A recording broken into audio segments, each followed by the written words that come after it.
It's the Orioles on Masson, and then there were two.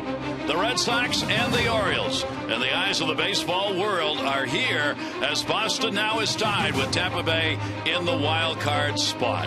And if you're going to compete, you got to have a healthy manager. Therefore, we have done everything possible to assist the Orioles manager, Buck Showalter. He sprained his ankle, taking the lineup cards out. It's a very tough job. It's not easy being a manager in baseball. So we have taped up the ankle. We will have him on board tonight. He's ready to go. There may be a slight limp noticeable, but other than that, the manager is ready. Hi, everybody. I'm Gary Thorne, and welcome. That story is absolutely true, except for the fact his ankle still hurts. The Orioles are guaranteed of not having a losing month for the first time this year. The month of September, it has been different for the Orioles. Red Sox wish that wasn't the case. Can the Orioles continue it tonight? Look at the improvement in the win percentage. The runs per game, the big difference. Runner and scoring position numbers have gone up again for the Orioles. Their bullpen has been absolutely outstanding, and the running game has become far more important to the Orioles here in September than it has been all year. They cannot finish this month below 500 as they are 14-12, and we've seen a ball club that's had to do it against teams in the American League East. Yeah, and I think they're really proud of that, Gary. I mean, they're not, every writer, every broadcaster said, hey, Buck, these are meaningful games. We want to play the best we have, and they have. And, the expanded rosters helped. Matt Engel's come up, stole a lot of bases. If Reimold's not playing, we'll see Nolan in the lineup. He's hit 5 home runs. Everybody's chipped in, but at the end of the day, they pitch a little bit better. The back end of the bullpen has been magnificent. And we've talked about it. It's pretty simple. What the Orioles are doing, the Red Sox aren't. Score more than you're giving up. The greatest crash in the history of baseball. Is that going to be the story for Boston? Well, so far this month, it's a mess. Well, yeah, it's a process. They're scoring runs, but they're not pitching. And, Terry Francona, he said very simply, we need a crisp game. What is a crisp game? Well, you can see, Lackey's not going to pitch here. Lester will pitch tomorrow. He's 14-0 against the Orioles. But a crisp game is very simple. You get good starting pitching, and then you play well defensively, and you do what you've been doing. They made a lot of errors. They can score runs, but at the end of the day, Victor Martinez said it, the Tigers going to the postseason. We were in Detroit in the weekend. It's all about the pitching. And the pitching for the Red Sox has not been there. Their ERA for the starters is over 7, which means they have fallen behind in ball games. 20 out of the 25 games so far in September, they have trailed in, meaning you got a battle from behind, and that is never easy. Only 2 more left to go, and the postseason is still up for grabs.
Southwest Airlines. Find our fares online only at southwest.com. And by Honda. See your Honda dealer and discover the great values now being offered. Overcast sky and rain all around, but not here. Not at Camden Yards, not yet anyway. Take a look at our train game time temperature, which right now is 77 degrees. Humidity way up at 80%, virtually no breeze at all. Visit train.com for an independent train comfort specialist dealer near you. It's hard to stop a train. So here we go, another important night of baseball. And here's the starting lineup brought to you by Southwest Airlines for the Red Sox. It'll be Ellsbury, Pedroia, and Ortiz. Lowry, Gonzalez. Lavernway's going to make the start behind the plate. McDonald, Crawford, and Scudero, with Ellsbury continuing the 34-game hit streak he has against the Orioles. Take a look at our scouting report on Zach Britton. Leads the Orioles with 11 wins. Well, payback, the 8th of July, he just got knocked around, got sent to the minor leagues. Again, when he's at his best, he's got about as good a sinker, almost 2-to-1.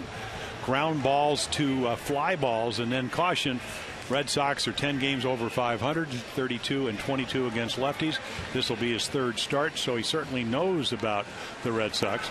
But again, changed his windup a little bit. Did not pitch well in his last start, even though he won. But again, 5-1 in his last 6 decisions. Well, we'll see if the left-hander can shut him down here tonight against the Red Sox, who are looking over their shoulders. I mean, there's no way around it. Having gone through what they have here in September, they are 6-19. They have seen a 9-game lead in the wild card disappear in a month. That's never happened before. No team has ever blown that big a lead in the month of September.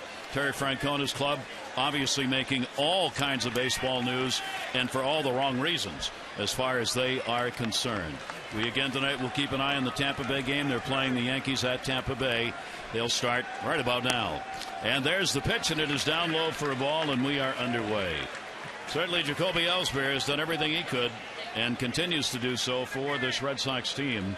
An 11-game hit streak. He had a 2-for-4 in the ball game last night. High strike will be called from the left-hander. Yeah, pretty much they just got to get back to doing what they do. I mean, you look at the run support for their starters. You know, Lester gets almost 7, Lackey 6 3/4. Well, maybe you need to try that tonight. See if Bedard, who's getting about 4 runs a game, can win with an offensive onslaught, because that's how they beat a lot of teams. A 2-ball, 1-strike count on Jacoby Ellsbury. Ellsbury 286 off the lefties and 338 off right-handers on the year. This Red Sox team, as you would expect, they put up good numbers against left-handed starters this season. They are 32 and 22 against left-handed starters, 6th best number winning percentage in the major leagues against lefties. Here's the 2-2 delivery to Ellsbury in the air to center field. Jones has it lined up. Little breeze to center, kicks up. He's got it. And away. It has been, as Jim mentioned, quite the roller coaster ride, Jim, for Zach Britton. Yeah, I think early on, Gary, what happened was he was forced to be on the roster because of the injury to Brian Mattis. He gets pretty good run support. Then in the 1 win in the next 14 starts, combination of lack of run support, not pitching well, and then he goes to the minor leagues. He goes on the DL for a couple of weeks, comes back, and he's pitched a lot better. And he's very capable of doing that. The Red Sox know that. He pitched very well against him in early April. Here is Dustin Pedroia. Pedroia's big .358 average against lefties as the rain has started here. .282 against right-handers. Pedroia really eating up the lefties, and he's going to do it again here. So Pedroia's on. He's got a 10-game hit streak now with the 1-out single. Take a look at the Orioles defense here at Camden Yards with the rain starting to fall. Reimold, Jones, Markakis. That's the outfield. Davis, Hardy, and Dino. Mark Reynolds over at first. Matt Wieters. He's looking for a Gold Glove this year. That's how well he's played behind the plate for the Orioles. John Hirschbeck is at first base. He is the crew chief. And he's looking already down to see where the grounds crew is here. He's getting updated weather reports and has been, as this rain has been all over the Baltimore City County area for the afternoon. Here's David Ortiz. Ortiz had a 2-for-5 in the ball game last night. 96 RBIs now. 325 off the lefties, 299 off the righties. Not a big lead for Pedroia at first base. Britton, the left-hander, had him jumping back to the bag, and the pitch is in there for a strike. Right, he's got a lot of stolen bases. Did get caught last night. 26, been caught 8 times. Didn't have much of a lead last night in any of the couple of times he got on, and tonight his lead's very short. Trying to get an eye on Britton here and read him a little bit. That's not a big lead. 1-1 delivery to Ortiz, will miss outside. 2-1. Zach Britton has had problems holding runners on base this year. They have stolen 7 out of 10 against Britton. Wieters, of course, continues 37% effective in throwing out base stealers. Pedroia not lengthening the lead. Here's the 2-1 delivery. Ortiz on the cut. 2-2. Yeah, about 2 starts ago, we saw 95. He went to the windup. Obviously, this is the stretch, a little more velocity. The game in Detroit, he said, you know what, that's the bullpen and that's the offense. I did really not deserve to win it. I had told him, wait till you're about 35. Take the wins. Any of them. Yeah. Yeah. Take them any way you can get them. 2-2 delivery to Ortiz and a ground ball foul. But what you have to recognize is, okay, I win. I get an early 5-0 lead. The Tigers, the 4th best offensive team, comes back. They tie it up. I throw a 3-run home run to Delman Young. But you got to go back and reflect on it and just try to get a little bit better. And then this is the biggest game he's ever pitched, because what an impact he could have on this postseason hopes of the Red Sox. 2-ball, 2-strike delivery on the way, and a ground ball to second base. Andino's got to wait on it. There's one, lots of time. They'll get the double play. And Britton, who has given up 28 first inning runs this year, it's his worst inning, faces only 3 in this one.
Take a look at the starting lineup, brought to you by Southwest Airlines.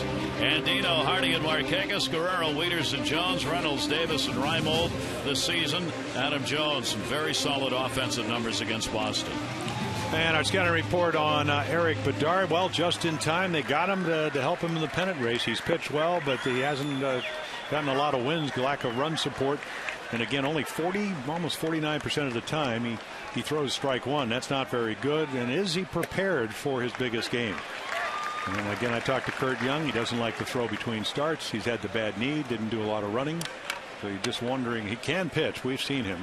We saw him here, and he was about as good as any left-hander about 4 years ago. How far can he go?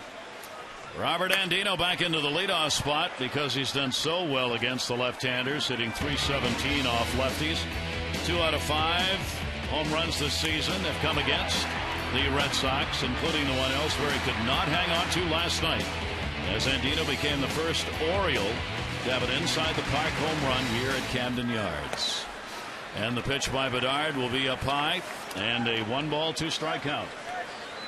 Orioles, of course, have had their troubles against the left-handed starters all year long. They've continued to be among the bottom 5 in Major League Baseball in win percentage against left-handers, and that one hugs the outside corner. Yeah, I think Robert thought it went around it, but Eric Bedard in 2 2/3 innings for the first time in his career didn't strike somebody out. Nicely framed right there by LaVarnway. But certainly capable of giving them a quality start. Boy, do they need it. Their starter's ERA this month, 7.26, the highest in the month of September ever in Red Sox history. Here is J.J. Hardy, and Hardy will take a pitch on the inside corner. Hardy had an 0 for 4 in the opener of the ball game last night. The Orioles as a team 19-26 against left-handed starters, 26th in win percentage in the major leagues against lefties, even though the batting average has been virtually the same or even better against left-handers overall than against righties. Yeah, I think the slugging numbers, the home runs go down. 1 ball, 1 strike count. Hardy will take the breaking ball down low for a ball. Gary, Bedard, we saw him the 31st of May out in Seattle, pitch very well, got a no decision, only gave up 2 runs, 7 strikeouts, 6 hits. And he didn't throw the ball as well up in Boston. And again, he was sabotaged by Josh Reddick in right field, missed the ball, unearned run, and then 2 more came in. And so he's already thrown harder than he did. He had missed 17 days between starts. He has the magnificent ERA here in this ballpark at 3.52 in his career, of course, with the Orioles. Outstanding numbers. Pitch will be taken down low for a ball, so he's been a very tough pitcher in this ballpark. Traded from the O's to the M's, then traded to the Red Sox. First start at Camden Yards since 07 when he was with the O's. 20-18 with a 3.52 ERA, the lowest ERA at Camden Yards of anyone who's had 40 or more starts here. 3-2 delivery. That one is punched down the line and against the wall. It is caught. Great catch made by Carl Crawford. He had a pretty good run on a ball that didn't have a lot of hang time. Well, they play him the pull, so he's going to get there. He doesn't even look where the wall is. What a terrific play. What are the odds of fan and not? There you go. Eric Bedard likes it. Of not interfering. I mean, not interfering, but actually just knocking the ball apart, because once it gets into the stands, it's anybody's ball. Well, that's why they signed him. Gold Glover last year with the Rays. Early. Yep. Well, they're outs, and you need 27 out of them, and when the 27 are finished, you hope to have the lead. Now Nick Markakis, 2 down and nobody on. The former teammates against one another. And Bedard's pitch will be taken away for a ball. For Markakis, Nick is now at 265 off left-handers, 294 off righties. Nowhere near the number against left-handed batters average-wise that he had last year for the O's. 1-0 delivery to him, and Bedard will miss down low with that, and a 2-0 count on Markakis. Yeah, 361. I don't know if he'll ever duplicate that or replicate it. What a special year that was. Looking for one to hit right here. Here's the 2-0 delivery, and Markakis will take it, and it's outside. Bedard has a very slow demeanor about him on the mound. Very relaxed. He's the poster boy for never letting you know what his emotions are. Fastball, he walked him on 4 straight. Which is not a bad thing. No. Not at all. I mean, you're taught that. Don't wear it on your sleeves. Just keep it inside, and later on let the stress get you as you grow older. Here's Vladimir Guerrero, who set a piece of baseball history in place last night, becoming the all-time leader in hits for a player born in the Dominican Republic. Vladdy passing Julio Franco with the 1 for 4 he had in the ball game last night. He's been tough on Bedard. 6 for 18 with a home run. And the pitch will miss inside for a ball. Red Sox today behind the batting cage talking with the players and a couple of coaches. The one thing they all mentioned without talking to one another about it is falling behind in ball games in September and trying to come back to win them. They have had an enormous problem of giving up the first 2 or 3 runs in a game.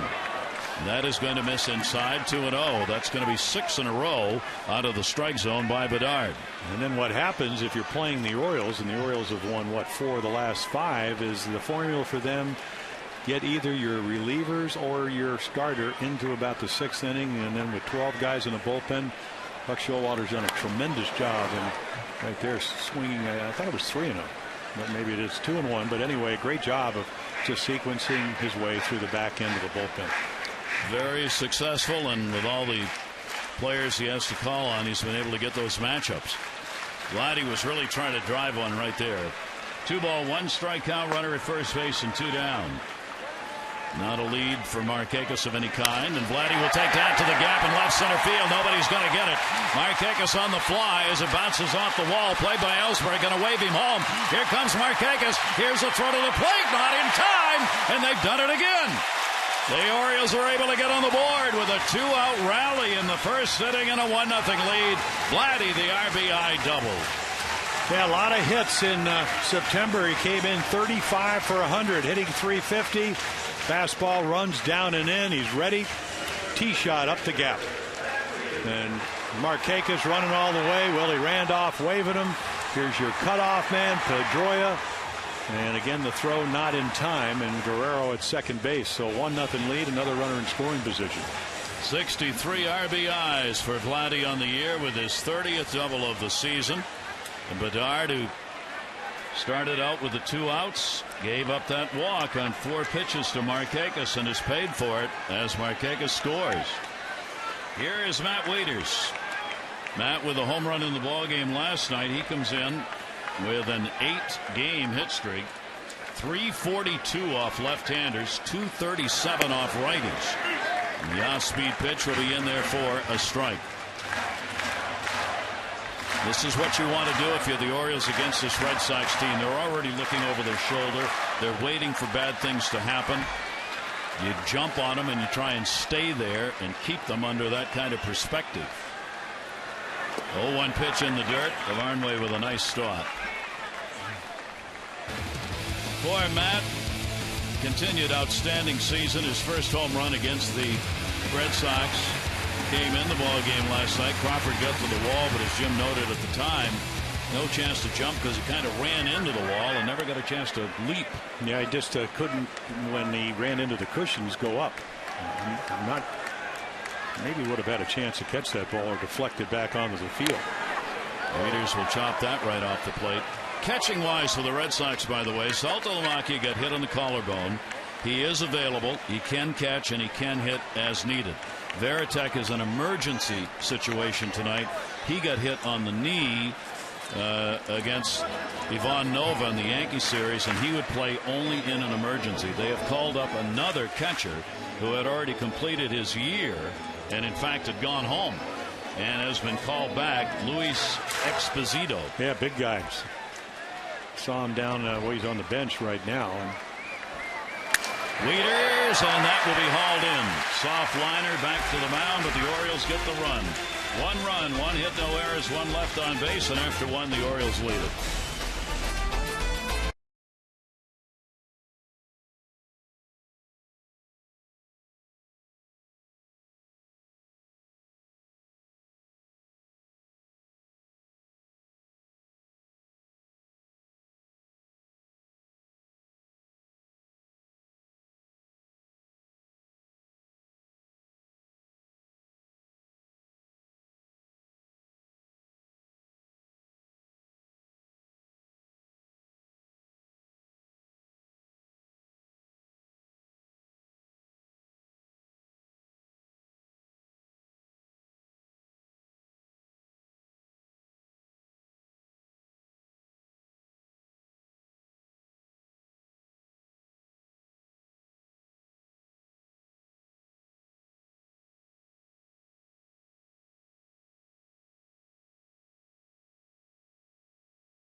contest today. It's Sarah Howard, who's already got $1,000 for every double play the Orioles turn during our game. Sarah, you get $1,000 from the Maryland Lottery. You can enter to win great scratch-offs. The non-winning double play or Amazing 8 scratch-offs you can turn into cash. Go to mdlottery.com/double play. Well, Sarah, congratulations on that first inning double play turn by the O's. And Zach Britton didn't mind that at all. So he's got himself a 1-0 lead. Lowry, Gonzalez, Lavarnway. Lineup has been shifted around again with a left-hander on the mound, and the Red Sox just trying to find some runs. Pedroia's back in the number 2 hole. Ortiz is hitting third. Lowry is batting in the cleanup spot. Well, what they did was they split their left-handers. We've seen Gonzalez and Ortiz, so now Rapata, righties are 9 for 13 off him, never faces him. He can only pitch to one lefty. We're only about 4 games late with this strategy. Yeah. Lowry in the air to right field. Nate Markakis. Rain is stopped, by the way, as he looks up into the dark sky. One away. Don't miss your final chance to come out to Oriole Park this season. Last game, believe it or not, tomorrow night, 7:05, Red Sox.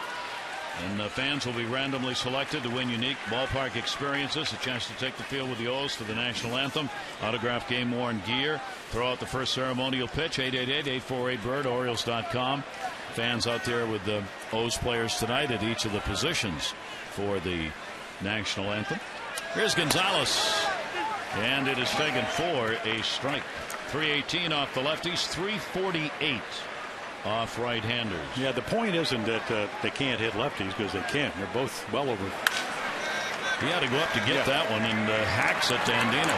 Well, the one thing I've noticed, and again, when you pitch as long as I did, are they the typical Red Sox that make you work for every strike if you're pitching, or are these the new September Red Sox that are expanding the strike zone? And I got to go with that. And again, we've seen him now 5 games. Thought Pedroia chase pitches that he normally never, because they all want to do well. Everybody cares, but caring and getting it done are 2 different things, unfortunately.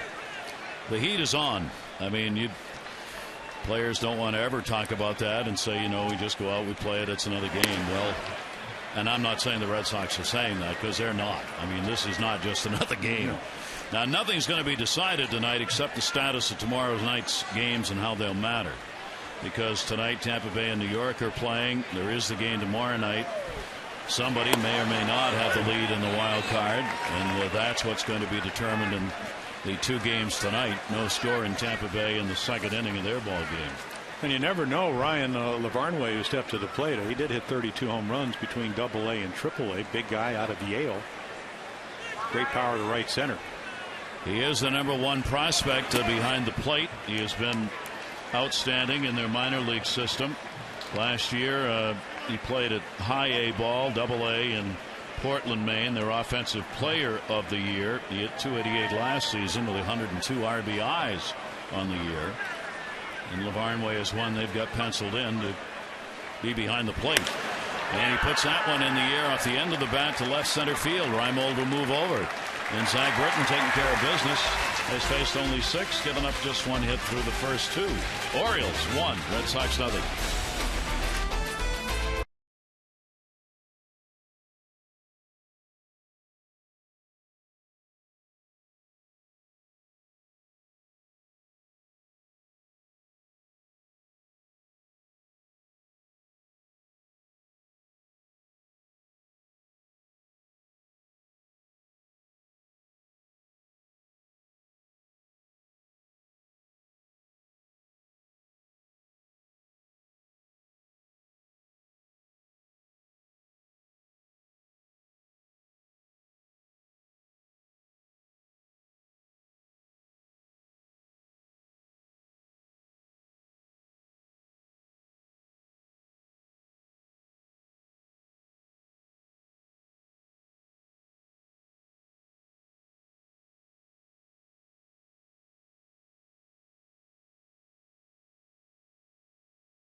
flooring free, 877-241 Luna.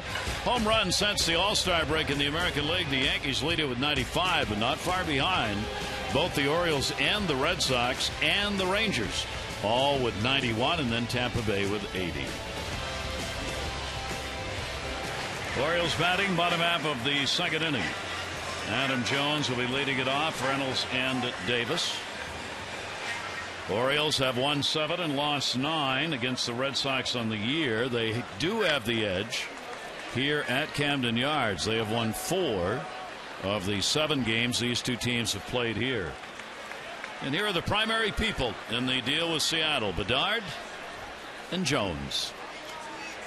And that's going to be ripped into the gap in left center field. Chasing it down, Ellsbury. The turn by Jones. Here's the throw to second base. Not in time. A leadoff double. Yeah, again, the 93 to 95 is out the window with the knee injury. Bedard had shoulder surgery. Lucky to be pitching. So, again, when he's in the middle of the plate, much more hittable. He's always been a guy that really doesn't give in. That's why the pitch count has been as high as it is. Great stuff. But again, he pitches to the edges of the plate, not used to getting a ball in the center of the plate. Adams takes care of it. Another chance for the Orioles. The leadoff man on at second base. Our Jeep Expo brought to you by the 2011 Jeep Compass. Here's Mark Reynolds, but Oriole will hold the runner close. And if this was probably anybody else, he'd be trying to hit the ball the right side. So you're saying he's not going to do that here, probably? We really haven't seen him do it. And no. Here we are in the 161st game, and it's not. That's just the hitter he is. Now, part of hitting is staying inside the ball, but his approach is air it out. And that is going to be inside for Reynolds. 205 off the lefties, 227 off right-handers. He's had another one of those months. That's all about him. He's hitting 200 in September, but he's got 6 home runs. And that's the way he's played all year, and the last 2 years for that matter. 1-1 delivery. Foul back as he reached. Oh, he's trying to hit that hanging curveball over the right center field fence, so maybe I was wrong. I mean, if you give up a leadoff double, this is the kind of hitter you want. I mean, it's going to be an either or. Either going to strike him out or maybe he's going to go deep. But the chances of striking him out are better. So you actually like a hitter like Reynolds coming up because of the capability of striking him out if you make a good pitch. And 1-2 is going to get him. So Bedard will get his second strikeout in the first out of the inning. Yeah, a little extra here at 94. I mean, just a high rider up and away.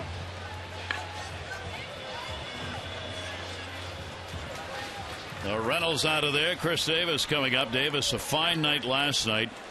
Picked up the game tying and then the go-ahead RBI for the Orioles as he had a 2-for-4. Now Scudero will move in behind Jones at second base to try and hold him close with the lefty up, and a breaking ball will miss inside. The way it's going for the Red Sox, other evidence of that last night was that Josh Beckett twice had the lead in the game and ended up taking the loss. That is the first time that has happened to him since joining the Red Sox. Never lost a ball game where he had 2 leads. Yeah, good stuff and bad command. He couldn't execute his pitches to Chris Davis. He had a change up into center field for 1 run. And then he cut a ball across the plate down and in. Chris had a great at bat, hit it down the right field line. And then, of course, there was Robert Andino with the 3-run inside the Parker. That changed the complexion of that game in a hurry. Could feel the energy move. And that'll be fouled back. So Davis trying to lift one with that uppercut. The Barnway will go out. And to have a word with Bedard. We're likely to there's the breakdown. We're likely to see a lot of this tonight, obviously, with the young catcher working behind the plate just to make sure they stay on the same page in this crucial game for the Red Sox. And it doesn't, obviously it starts before the game. Okay, how do you want to pitch this guy? But then as the game progresses and you react to the way they react to your stuff, it can change within the at bat. And I think that's what that meeting was about. But again, it's only a suggestion when they put a finger down. Eric's the guy here. He's the boss. Got a 1-ball, 2-strike count. Jones off second base. And again, that'll be foul back. He came inside off the fists on Davis. Davis really getting a chance here in September. He's hitting .289. He's picked up one home run. Played some first base to start, of course. Now over at third base, where they're taking a look at him as Reynolds continues to play so well at first. 1-2. Scudero holding the runner close. Bedard's 1-2 delivery to him, and Davis will take it inside. Refused to go. Yeah, got it up and in, but too far up and in. Eric Bedard now 32 years old, 56 wins, 50 losses. That is his career record. Constantly injured, always on the DL. He's missed a lot of time in his major league career. That's why that one-loss record is not any higher than it is. 2 ball, 2 strike count. Davis trying to wait, will foul it off. And then, of course, this year when he was pitching well and was healthy coming off the shoulder surgery, they got him 3.15 runs a game. I mean, he was in the same boat as Doug Fister. Fister gets traded to the Tigers. He's now, what, 7-1? Run support's gone up. He's pitching pretty much the same and for a better ball club. That's what they expected from Bedard, but he hadn't been healthy. Bedard with the Red Sox, a win and 2 losses. He's pitched in 34 2/3 innings since joining the team. He's had control, 32 strikeouts, 15 walks, and this is his 8th start as a member of the Red Sox, 24th start of the year. Davis with a 2 ball, 2 strike count. Jones is running, pitches outside. LaVarnway's throw, and I don't think so. You think? Boy, there's a big out. You know, Lazdias, the hand goes up. Perfect throw. Perfect guy to throw on because there's no right-handed hitter. And if you're going to run, I mean, very small lead. They did a great job. So there's the throw. Let's see. Lowry's going to drop it. Throw certainly beats him. Yep, he's out. Came up a little short on the slide, didn't he? So LaVarnway behind the plate. You throw out 33% in the minors. Gets the out, and Davis on a protect me goes down. And is going to go down to first base. Did it hit him or not? Or was that a third strike? Throw over. Will get the out. That was a swinging strike call. The ball got away. So Davis could run. And Buck Showalter is going to come out to tackle the home plate umpire, Wally Bell. What was this?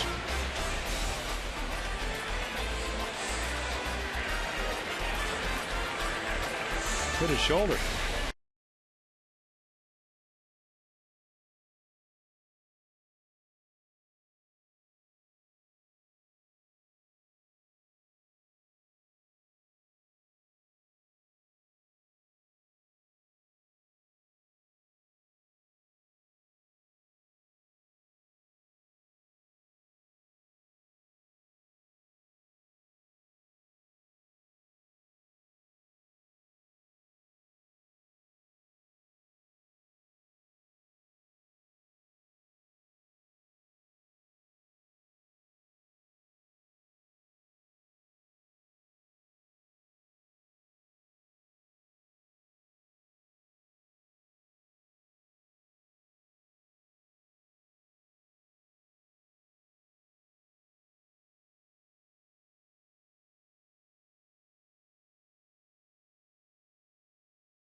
But he did swing.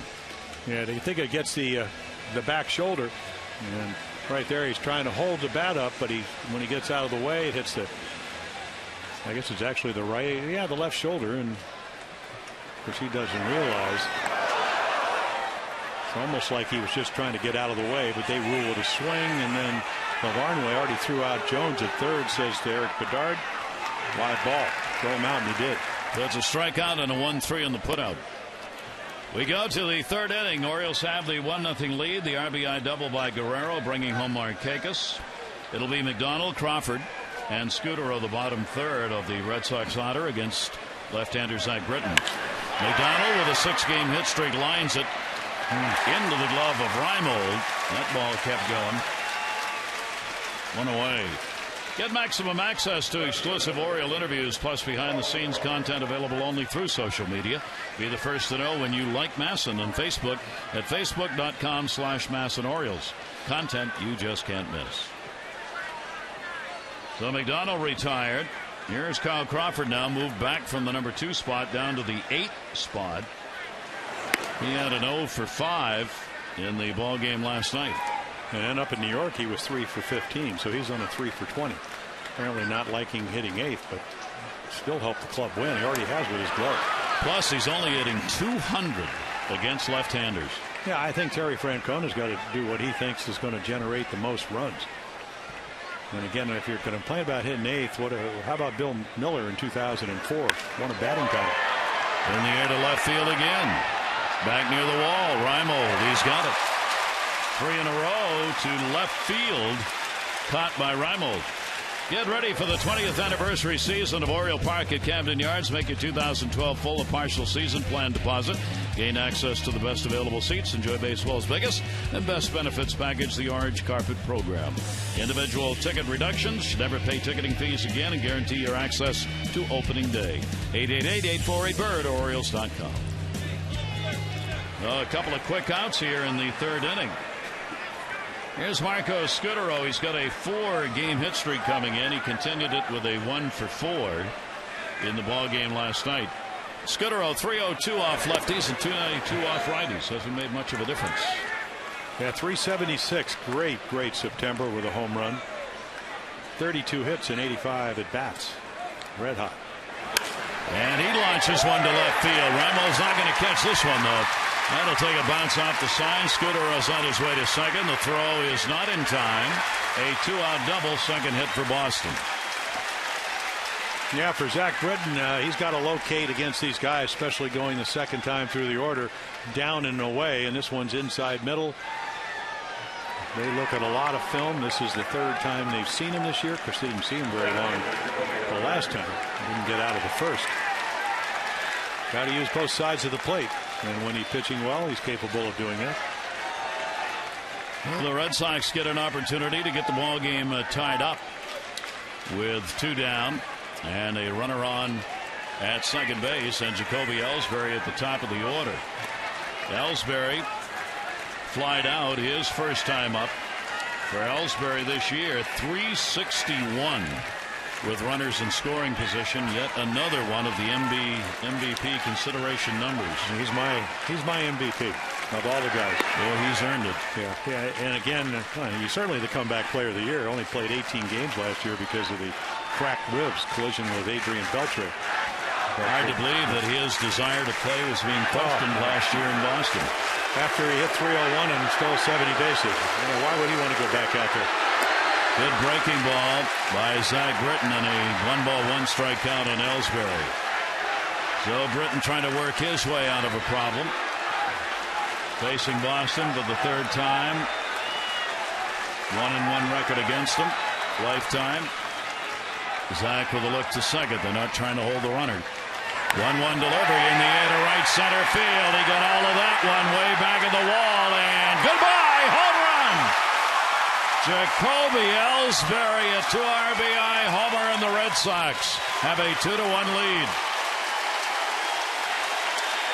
Well, that's what he brings to the table. The ability to hit the ball out of the ballpark, steal bases, save runs. A little change up, he hangs it, speeds up the bat, bombs away. 2-1 Sox. Ellsbury with his 32nd home run, RBIs 104 and 105 for Ellsbury. And for Zach Britton, the 11th home run that he has surrendered on the year. And the Red Sox continue to use the long ball and get the lead 2-1. Well, that's the 108th home run they've hit on the road, which is way ahead of any other team. That's now, I don't know what the Yankees have done, because I don't know what's going on, but coming in 11 more home runs than any other team in the American League on the road. In fact, more than they hit at Fenway. And a great road hitting team as they have been for the last few years, but for Ellsbury, mercy, what a year. Here's Pedroia on a single his first time up. That home run came just as Tampa Bay had taken a 2-0 lead over the Yankees in the bottom of the second inning. And a 2-0 count on Dustin Pedroia. Tampa Bay and the Red Sox are tied for the wild card. And each of the ball clubs saying it's in our hands now. If a playoff game is needed, it will be Thursday in Tampa Bay. That'll be fouled off. However, there are the games tonight and the concluding game of the 162-game regular season tomorrow for both the Red Sox and Tampa Bay. Well, it's not like you get an algebra or maybe a trig equation you're trying to solve. It's very simple. Just keep winning and take your chances, because anything else, you're in trouble. Did he go? Yes, he did. Did he go? No. Wieters tagged just in case, but John Hirschbeck said he did not go around. Yeah, a little breaking ball in the dirt. Hirschbeck is looking at this, and he swung, and he missed it. Didn't break his wrist. You don't need to. It's just how far the bat travels. So they get a do-over. You see the shaking of the head by Buck Showalter, and then he got him that time. So Zach Britton will get his first strikeout against Pedroia, but the Red Sox on the Ellsbury home run have taken a 2-1 lead.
Find our fares online only at Southwest.com and by Blibby, America's Sub Shop.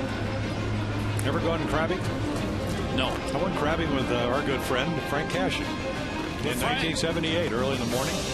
How'd you do? Oh, it was fun. I don't eat crabs because I'm allergic to them, but it was a good time. I'd never done it before. You know, you set the trout lines and scoop them up, and beautiful day, crisp, outside of Middle River, into the bay. Yeah, it was. It's not a bad way to spend a few hours. Oh. Here's Nolan Reimold, and Reimold will take it down low. Reimold, Andino, and Hardy as we go to the third inning. Nolan comes in with a 6-game hit streak under his belt. Just looking at the numbers for Ellsbury, got that home run now. He's sitting over .430 against the Orioles this year. 5 home runs and 13 RBIs against the O's. So the Orioles have got to battle back. Bedard will miss down low with it, and a 2-ball 1-strike count. Yeah, Reimold. How far can Bedard go is a big question. Well, again, if you look at his numbers, he did hurt his knee. It was something that had bothered him up in Seattle. So he pitched on the 3rd, then the 20th. And that's what he can do. He can throw a curveball in any count. So now he gets another 7 days. So well rested. And maybe that's one of the reasons he doesn't run. Maybe that's one of the reasons he doesn't throw on the side. But I believe he can probably give you 100, 105 quality pitches if he's on his game. 2-2 delivery. Reimold will take it inside. So a 3-ball, 2-strike count on Reimold. Orioles getting their run first inning. Guerrero a 2-out double, bringing home Markakis, who had walked. Ellsbury the 2 RBIs in the 3rd inning on his homer.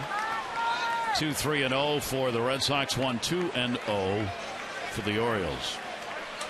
Bedard with a 3-ball, 2-strike count.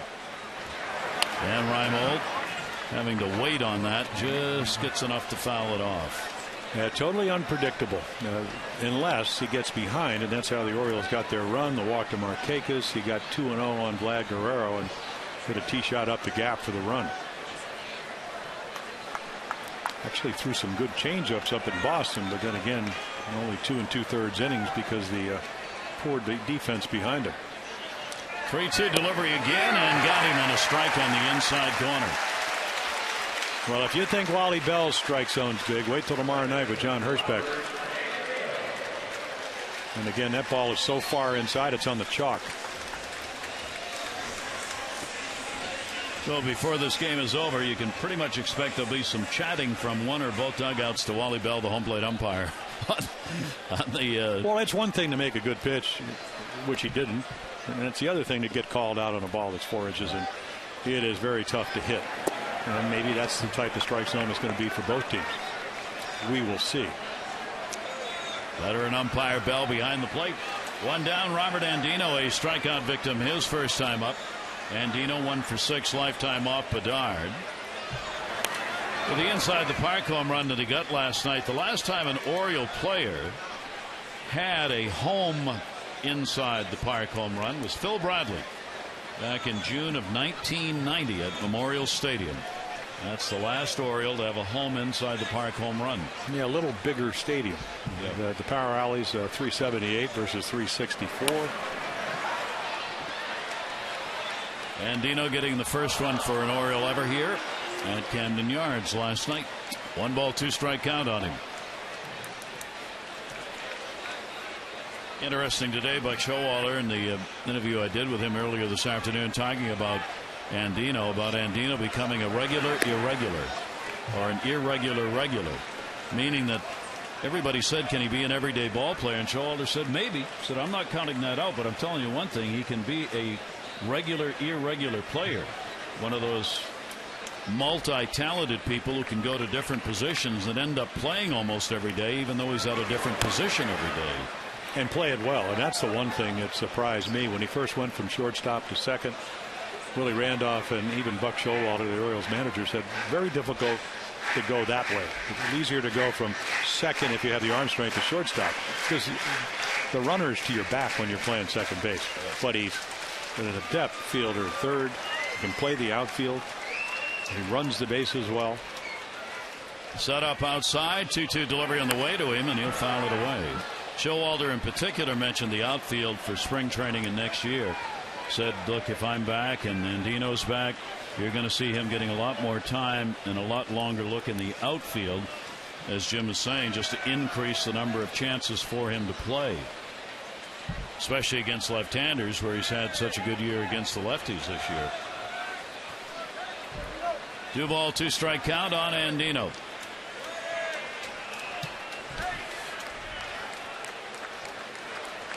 Two by Bedard.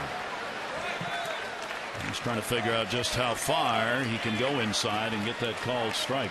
Well, we already seen a good deal. Good deal off the plate.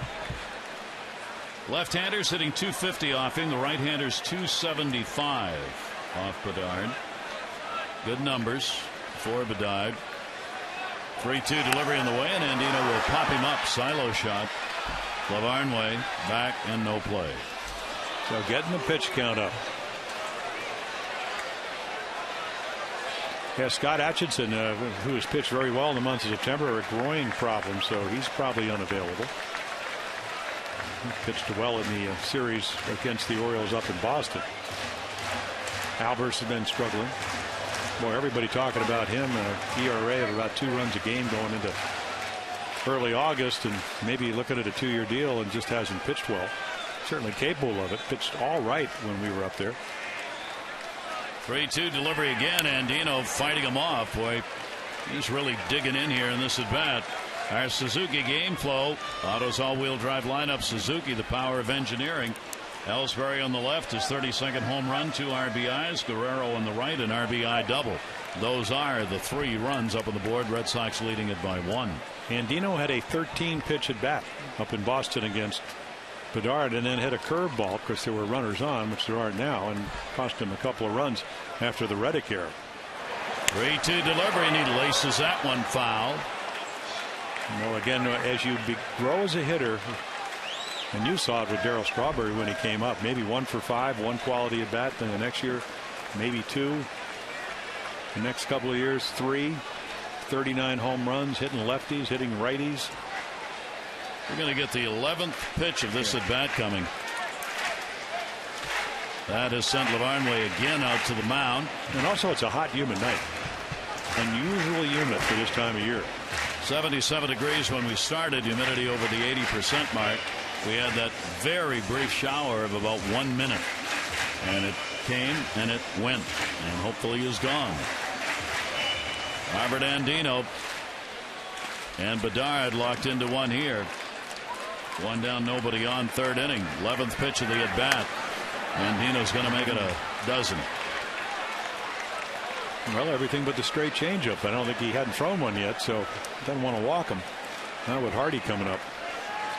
53 pitches thrown by Bedard so far. Kurt Young, there's a pitch. He knows exactly what's going on. Because Eric doesn't even know how far he can get into this game. Long look in. Here's the 3-2 delivery again to Andino. And he got him. So Bedard will win the battle and get strikeout number 5. Well, he can strike you out with the best of them. Right here, it's just a cutter. Takes a little bit off. Good movement. Even though it ends up in the middle of the plate, the movement gets Robert Andino. But that pitch count's probably going to get Bedard. I mean, Terry Francona yesterday was talking about a pitch count that could be as low as 75 or 80. Well, they just need to win. And, you know, you got to invoke the Earl Weaver rule. And that is, let's worry about today. Yep. And we'll worry about tomorrow. And it will be, as we said, a tomorrow that will matter one way or the other.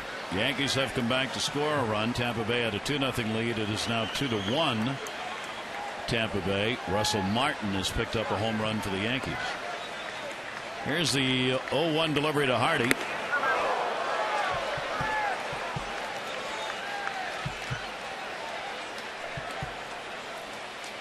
JJ got robbed on a fine play by Crawford. It was a foul ball. Crawford went over and reached into the stands down the left field line to get it. 1-1. That's going to float away. Yeah, there's your first changeup. Didn't throw many in Boston, but when they were thrown, they were excellent. Of course, again, he didn't get out of the 3rd inning. 51 pitches in 1 inning. Half a game's worth. 2-ball, 2-strike count on the foul ball by J.J. Hardy. Can there be any question when the MVP ballots are voted by the Orioles media people that this is the guy who wins it? I think we already voted. Hard to believe it could be anybody else. Yeah. I think he might have missed that vote, but you're right.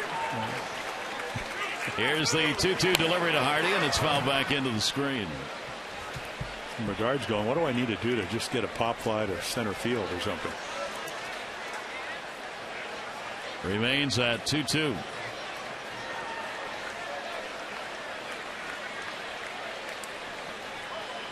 This is an inning where Bedard may win the battle and lose the war. Yeah.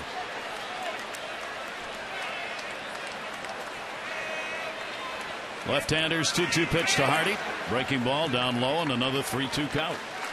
Yeah, I don't know if I've ever seen Eric Bedard throw 3 fastballs down and away and take his chances. That's just not his style. Ray Miller changed him because he was so good into righties. And of course, Kurt Young was talking about that, trying to urge Lester. But these guys pitch like the winning runs on second, and you're in the 8th inning from inning 1 on. 3-2 delivery, and he walked him. And that is the 26th pitch he has thrown this inning. And a 2-out walk as he did in the first inning with Markakis. And nobody on, Jerry. That's the point. Nobody even on. Till now. It's one thing if you're 27 and they'll let you throw 120 pitches, or you played in my era where they kept a pitch count but they never really mattered. But nowadays, what it's all about. Well, the Orioles are chewing up the pitches. They do trail by a run, but Hardy's on. Markakis is up. Nick's got a 7-game hit streak coming into the ball game. He drew the walk and scored on the Vladimir Guerrero double. Got his 30th double Markakis did last night. He is now the 8th player to record 30 or more doubles in each of the last 5 years. 2 down, runner at first base. And that is in there for a strike. Markakis did not see a strike in his first at bat. There were 4 consecutive out of the zone.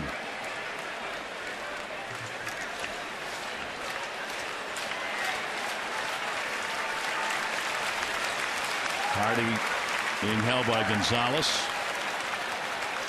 Here's the 0-1 delivery to him.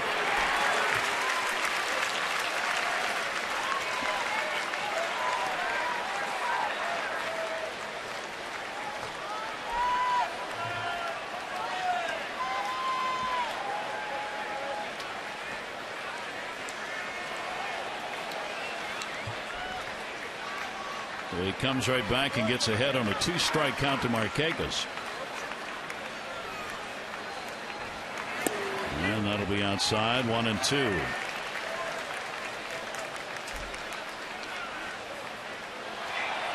Canadian Bond, Eric Bedard, brought in by Francona and company for just this game. I mean, not literally, but this is why they got him. Well, again, 3 runs or less, 5 of his 7 starts. They just haven't scored a whole lot for him. And then you get hurt, then the pitch count gets you. Hard to pitch into the innings you need to win. Markakis loops that one down the line. Crawford going over, and he's got it.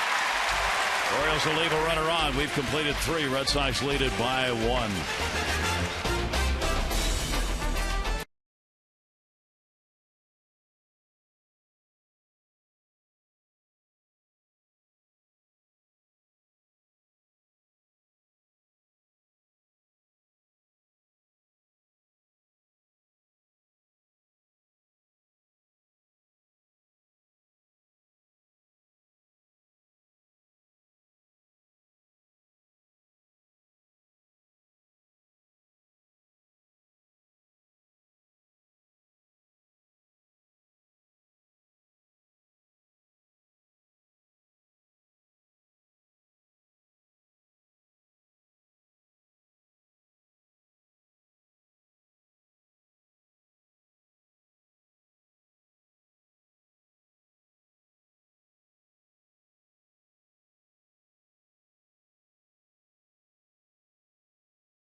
The 2011 season has been the dramatic improvement of Matt Wieters, particularly behind the plate, in calling games and in his ability to throw base runners out. He has become one of the best in all of baseball at 37%. throwing out base stealers and a legitimate contender for the Gold Glove. He really is. I mean, all facets, blocking balls, blocking the plate. Then he's got 20 home runs. That's not going to hurt him. Of course, Russell Martin gets healthy. His team's going to have the best record in the American League. And then Alex Avila. Again, about 3 years from college, University of Alabama, all-star game. Big difference for Jim Leyland and his Tigers. He'll be in the postseason. So Matt will certainly be in contention on the Gold Glove consideration. And we'll go to the 4th inning. Yeah, another guy on the mound, no walks, 1 strikeout. Another guy will get some votes is Kurt Suzuki. But again, he's out there on a team that plays way out there and all that, but he's an awfully good defensive. He doesn't have the offensive numbers that he can catch. Yeah. David Ortiz hit into a double play his first time up. The DH is 2 for 4 with a home run lifetime off Britton. It was a 3-run shot. It kind of it was in that first inning when Zach got knocked around and gave up the 8 runs, 7 of them earned, and he kind of looked at it. And then later on they'd have the little rumble. And when Eric Gregg would pitch inside, and when he finally flew out, he told him, hey, maybe you ought to run. And then he charged the mound. One of those little things. He did run, but yeah. Not where no, was asking him direction. to run. Yes. So he had the green light and a 3-ball, 1-strike count. Kind of wondering when every time and I didn't do that game, and I'm wondering, he's going to get suspended, and what's that going to do to the Red Sox if the race gets close? But it wasn't close then. Yeah. And here they are tied for the wild card. 3-1 delivery, hit it on the button. Marquez going back and looking. That's going to hit high off the sign. It'll be a long single. He hadn't even reached first base by the time Nick got that. How hard that ball was hit by Ortiz. We always talk about left-handed hitters liking the ball down and in. Well, there's your illustration. Tiger doesn't hit it that hard. I mean, he just teed off on it. Ortiz has a leadoff single. He almost got the Oriole bird in the SK sign. That was close. Almost got the whole SK sign. Here's Jed Lowry, their cleanup batter. He flied out to right field his first time up. Hit number 4 for the Red Sox. He shows bunt. And a strike taken. Well, we'll see if the Orioles are buying into that at all. Lowry has 1 sacrifice. Switch hitter, 340 right-handed, 212 left-handed. If you bunt, well, I don't think you're going to walk Gonzalez this early in the game. Ooh. But again, if you do, are you trying to get Ortiz in the scoring position? That's no guarantee he's going to score. Doesn't run particularly well. He wears out left-handed pitching. That's why he's in the lineup. He's hitting 340. He's got 4 of his 6 home runs. Hit his second home run left-handed off of Tommy Hunter. 1-1 delivery, and that's going to miss down low. And Britton having problems now getting ahead of the hitters. Well, that's the biggest improvement he's going to have to make. We talked about early on he was 5-1, and recently he's 5-1. But his command has to get better, and when it does, he'll be more consistent. 2-ball, 1-strike count, no lead at first for Ortiz. Fouled right straight back by Lowry. 2 balls and 2 strikes. Lowry to be followed by Gonzalez. And the Orioles getting that run in the first inning now in the month of September. The Red Sox have had the opponent score first in 21 out of 26 games. They have come back in this one and taken the 2-1 lead. Timeout taken. Well, when somebody takes your low and away fastball and has a great swing at it, that means you either have to go to another area or maybe you just change up on the heater. And we'll see if they make that decision reading the bat, because Lowry had a great swing. Yep, coming in. 2-2, and on the inside corner, Lowry will turn to Wally Bell. Haven't you been watching, Jed? And the mask comes off. He's close. Bell's right on him. Francona's coming. He better leave. Now, we said this was bound to happen with the strike zone being wide. Well, it's already been established that he's going to call one. I mean, look how far Wieters brings the glove back. Big series, to Bell's credit. He's not going to heave people in a hurry here with the importance of this game on the line. However, 2 strikeouts by Zach Britton. Of course, Raimo didn't say a word. Didn't like the call. Here's Gonzalez, and he will take the pitch outside for a ball. Gonzalez continues in the chase for a batting crown. Cabrera is hitting .343 to start the day, and Gonzalez at .338 is still tied with Michael Young for second. That's going to be a base hit into right field. Reynolds could not knock it down, and it was hit so slowly that Ortiz will go to third. I think that's one Reynolds would like to have back, if only to have held it in the infield at least, but he didn't get it. Well, you got to hold on and hold the runner on, and then you got to get off the base. He just doesn't catch it. Not an easy play. You get a great angle from here, right here. So he comes across. That's the angle you have to take.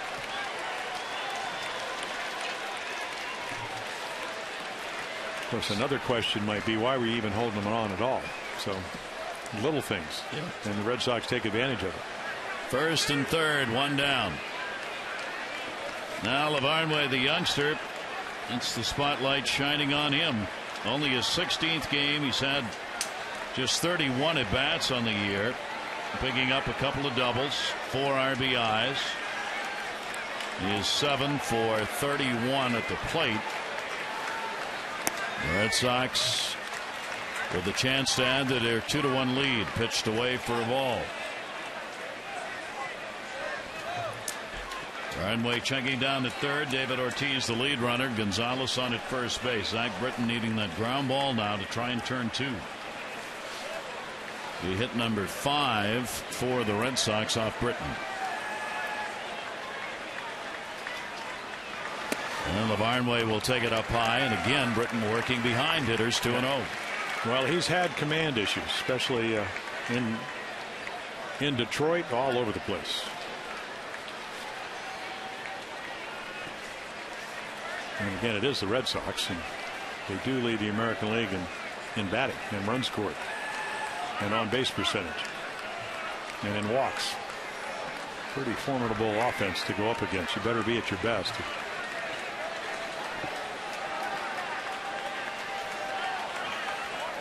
He's got the hitter's count he wants. 2-0 count. Yeah, ought to be looking to get something in the air. And he'll take it away, and Zach Britton falls behind 3-0. So you got Lavarnway to be followed by McDonald. And he's already hit a laser that almost got out of here. And he's hitting very, very well when you talk about Darnell McDonald in the month of September. David Ortiz. Gonzalez at first. 3-0 delivery. Taking all the way, and it's in there for a strike.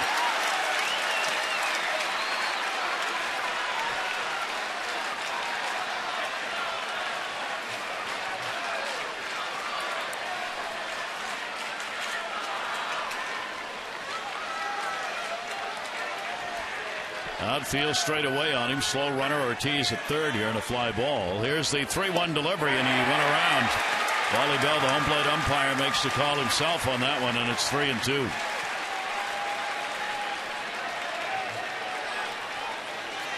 Every one of these at bats so vital for the Red Sox.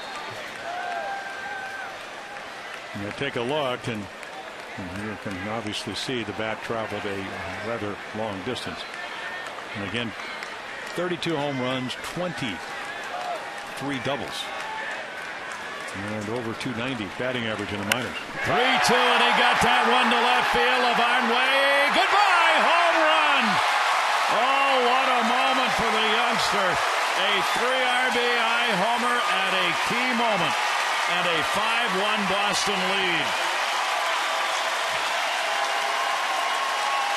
And a Yaley does some damage.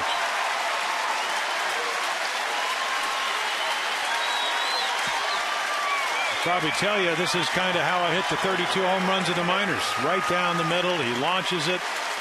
Britton does not execute a good pitch, and there you go. 2-run shot, 3-run shot.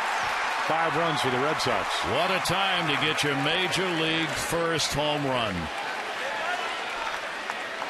Lavarnway does it at a most critical moment. And Darnell McDonald on a swing and a miss. So the Red Sox jump out to a 5-1 lead as Britton pays the price for pitching from behind on these hitters. He had a 3-0 count, got back to 3-2, and Lavarnway drove it. Towering pop-up, shallow right. Andino the best angle, and can't get it. And that's a fair ball, and headed to third as McDonald stops and comes back as the throw comes into third base. A better play probably for Nick Markakis. Yeah, he needs to really call him off it, but I'm not sure if Andino would have gotten out of the way. Better angle. The ball's hit so high, plenty of time to get there.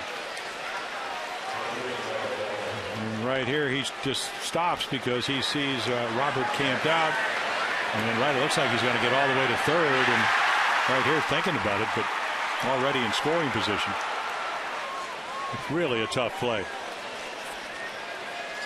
And again, Markakis, Nick could have gotten there, but hard to communicate. So the Red Sox having a big inning. That'll be a double picked up by McDonald. They're pretty much doing what you expect him to do if you don't pitch well. And you know, Zach's made 2 bad pitch. Jason Birkin's going to get loose. They hit about almost 30 points higher at home. They score about 5.7 runs at Fenway, but still over 5 runs on the road. And again, the home runs have a lot to do with that. They now have 109 home runs, which is 13 more than the Yankees. So Kyle Crawford will get the opportunity. Still only 1 away in the inning. And McDonald with outstanding speed at second base. Look back, nobody there, moving in for the Orioles. That'll be 5 runs on 7 hits off Zach Britton. And a 5-1 lead for the Red Sox.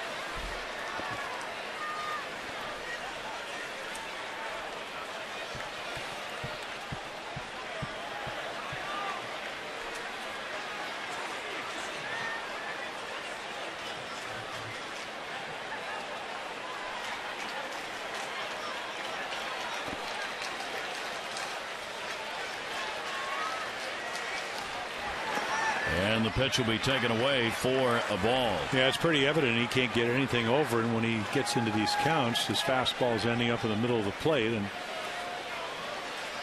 just doesn't work in the big leagues. Dave Magan, right in our forefront, and their hitting instructor knows that.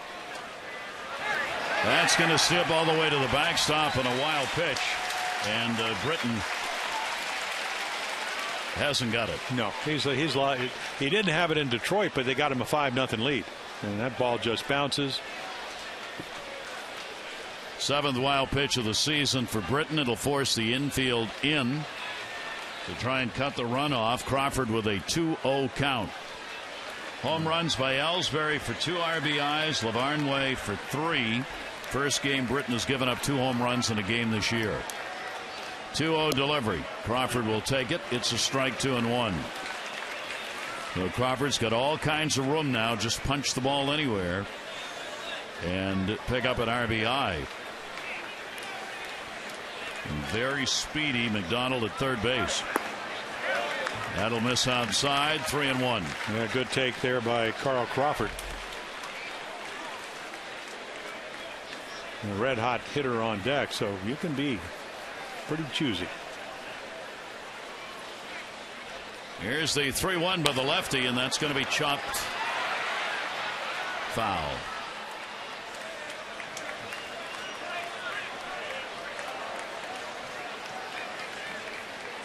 For the Orioles, 2 of the biggest enigmas that they will go into the offseason wondering about. Brian Mattis, Zach Britton. 2 who have been counted on to be mainstays as part of the young staff that would lead the Orioles. But for both, well, what they're finding out is that it's not easy out there. Nope. I mean, you really have to be able to make pitches, and change speeds and get your stuff over. Runner is not coming, and Dino will looking back, and they get the out. 2 down. Tonight's minor league report brought to you by PNC for the achiever in you. We have showed you the numbers for Jonathan all year long this season. Delmarva and Frederick. I mean, really solid numbers. Slugging percentage up there along with the average. And congratulations on the 2011 Brooks Robinson Award winner for the Orioles. Solid, consistent season. Yeah, really. They were saying, along with Manny Machado, the last year's #1 draft choice, quite an up-the-middle combination. Well, there's another big RBI being looked for here by Scudero. And then, of course, Britton's looking for to kind of stop the damage. The floodgates had come open. 3 runs in. Runner at third base, 2 down. Scudero has scored one of the runs after he picked up a 2-out double in the third, setting the stage for the Ellsbury home run. And another thing that really has to improve for Zach, and you'd like to think that will, is that 358 runners in scoring position number. That is way up there. League average is about 260. 1-1 delivery on the way. Scudero leans. 2-1 strike count. And Zach will find, as all of us did, that doesn't matter how much natural stuff you have, can you hone it into making quality pitches at the big leagues? 2-1 delivery on the way to him, and that hit him in foul territory, which is why you stay there. McDonald appears to be all right. A BB. Maybe the left foot. Yep, instep. Looks like he was playing soccer. Pretty good move. 2-2 strike count. Scudero, and he takes it in the air to left field. Reimold is there, and he's got it. But LaVarn Way with his major league first home run. 3 RBIs. Red Sox lead.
Featuring the exciting lineup of Chrysler, Ram, and Dodge vehicles being on display here at Oriole Park today, showcasing the Chrysler 300. Designed with a purpose, the 7-vein liquid chrome grille, dual exhaust tailpipes, the striking cast aluminum wheels, and the new Chrysler winged badge provide a sophisticated design, technologically advanced and innovative. The Chrysler 300. Over 70 safety and security features for outstanding peace of mind and driving confidence. Visit your Chrysler dealer to learn more or test drive. Vladimir Guerrero. Vladdy had the RBI and a double. It came in the first inning. Bottom half of the fourth. Red Sox now leaded by a score of 5-1. Tampa Bay still leading the Yankees 2-1. They are in the fourth inning of their game. Ben Zobrist, a home run for Tampa Bay. Base hit. Vladdy's on. Lead-off single. Well, like I said, he's never going to throw you 3 straight fastballs. Throws one right by him, comes back with a curveball. Vladdy bangs it into center field. Orioles have the leadoff man on, 2 out of 4. Well, you like to think if you're the Orioles, it's not over. And now that you have the lead, Terry Francona is going to manage accordingly. Everybody with a lot of people in the bullpen available. I'm looking at their bullpen. They're all doing gymnastics. You know, they're stretching and they're whatever. They got the windmills going. Just in case. One of those games. Matt Wieters takes the pitch down low for a ball. No matter what, tomorrow night's game, the last of the regular season, will matter. Alfredo Simon and John Lester, the scheduled starters. One way or the other, it'll cut towards who's going to be the wild card team in the American League. The Red Sox or Tampa Bay. It cannot be decided tonight. Well, they waltzed into September with an 83-52 record. And since August 29th, they haven't won 2 games in a row, which is what they're most likely going to have to do now. August 27 is the last time the Red Sox won 2 consecutive ball games. And again, we talked about this earlier. We thought we would see a lot of this, and we are. There's a real path being driven down by LaVarnway going to the mound to talk to Bedard. You see the September comparison of these 2 teams. Red Sox are the only team with a losing record in September in the American League East, as the runs per ball game have been there, but not the pitching. The Orioles have been able to combine things to get a really good month. Here's the delivery in the air to center field. Going back is Ellsbury, way back. Hey, goodbye, home run. The Orioles are right back in it. Matt Wieters, another shot. And it is a 2-run ball game. So now home runs even 11 and 11, right-handed and left-handed. I mean, he torches this ball. Ellsbury thinks he's going to have a play and quickly realizes right there, 90 in the middle of the plate, he's going to run out of grass right into the Oriole bullpen. Matt Wieters ending with a tear. That is his 22nd home run. He's got a 9-game hit streak going. RBI 66 and 67. So Bedard, a single and a homer to start the 4th inning. Adam Jones is trying to add to it as he fouls it off quickly. Aceves in the pen. Yeah, he came in last night and pitched. Starter stuff. Usually a later in the game type of guy. 6th, 7th inning. 1 strike count on Adam Jones. Adam had a double his first time up. And will take the pitch inside for a ball. Wieters getting his 2nd home run against the Red Sox on the year, coming in this series, both of them. Adam Jones at 281 on the year, 82 RBIs. Fooled by the off-speed pitch, foul ball. Yeah, that's his 3rd pitch, a changeup, probably about the 3rd one he's thrown tonight, first for a strike. Adams got 6 hits and 10 at-bats lifetime off Bedard, who, as we said, these are the 2 key players in that deal between the Orioles and Seattle as it's shaken out. Here's the 1-2 delivery, and he'll take the pitch away. Now you're hoping the other one was going to be Chris Tillman, but he struggled. Didn't even get recalled, but he's only 23. There's time. Well, I hope so. 2-2 delivery on the way. Missed inside. 3-ball, 2-strike count. Orioles trying to get the potential tying run to the plate. And Terry Francona wants a check of the pen. See if Aceves is ready. That's mainly because Reynolds is waiting, looming on deck. 3-2 delivery to Jones, and he'll foul it off. 75 pitches thrown by Bedard. Yeah, the knee that Eric hurt was the push-off knee. So again, can you throw as hard? Well, he's gotten up to 95, but again, that he's got one of those coil windups, which he will turn his whole back. You will see Louis Tiant's old number if you're a hitter. And there it is. Tiant was number 23. I mean, you're going to see, there it is, and then got him. That'll be strikeout number 6. Yeah, Jonesy's hoping it went around the plate, and even if it did, it's a big strike zone tonight. Wally Bell's going to ring him up. Just a backdoor curveball.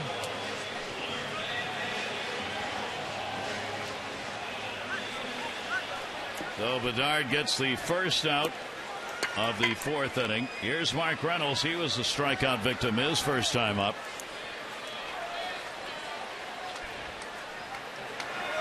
And will take the pitch away.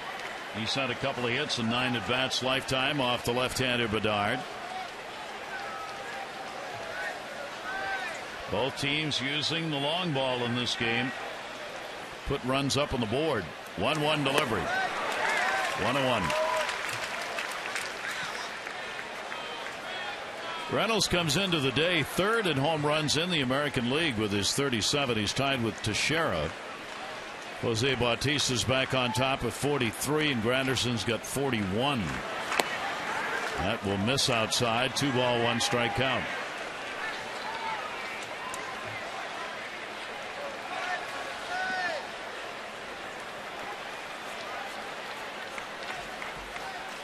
Eric Bedard, 2-1 delivery. Inside to him. 3-1. Reynolds take a walk if he can get it here. Davis waiting on deck.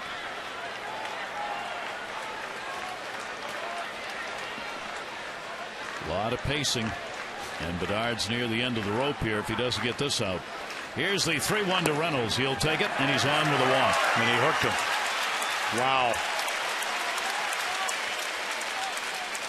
Oh, the Orioles keep it going. Never too early to start thinking spring. 941-893-6300. Spring training schedule will be mailed to you. Get ticket information, travel information on the Grapefruit League, and come see the O's in beautiful Sarasota. 941-893-6300. Here's Davis. Potential tying run at the plate for the Orioles. 1 down. And that's going to be outside for a ball. A strikeout victim his first time up. Davis swung at a pitch that actually hit him on his left shoulder and ended up rebounding off the back wall halfway to the mound. Bedard picked it up and threw it to first to get the assist on the strikeout. 1-0 delivery. He's got himself a base hit. Davis another single. McDonald will get it in, and there are 2 on and 1 down.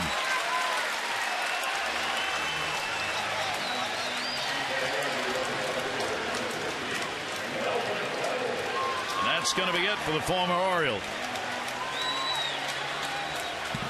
So Bedard unable to get through the 4th inning of this game. Even though he came into the inning with a 5-1 lead, he surrenders a single to Guerrero, followed by the Wieters homer. And Aceves will come out of the bullpen, a 5-3 Boston lead.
It faster with 4G.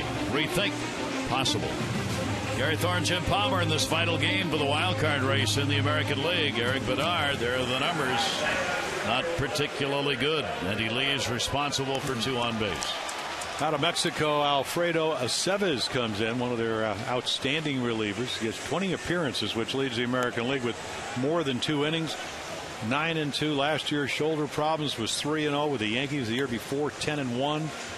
And another year 1-0.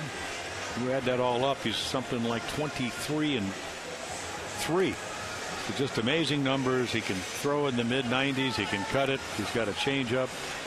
And again, totally unpredictable. Will throw all those pitches at any time.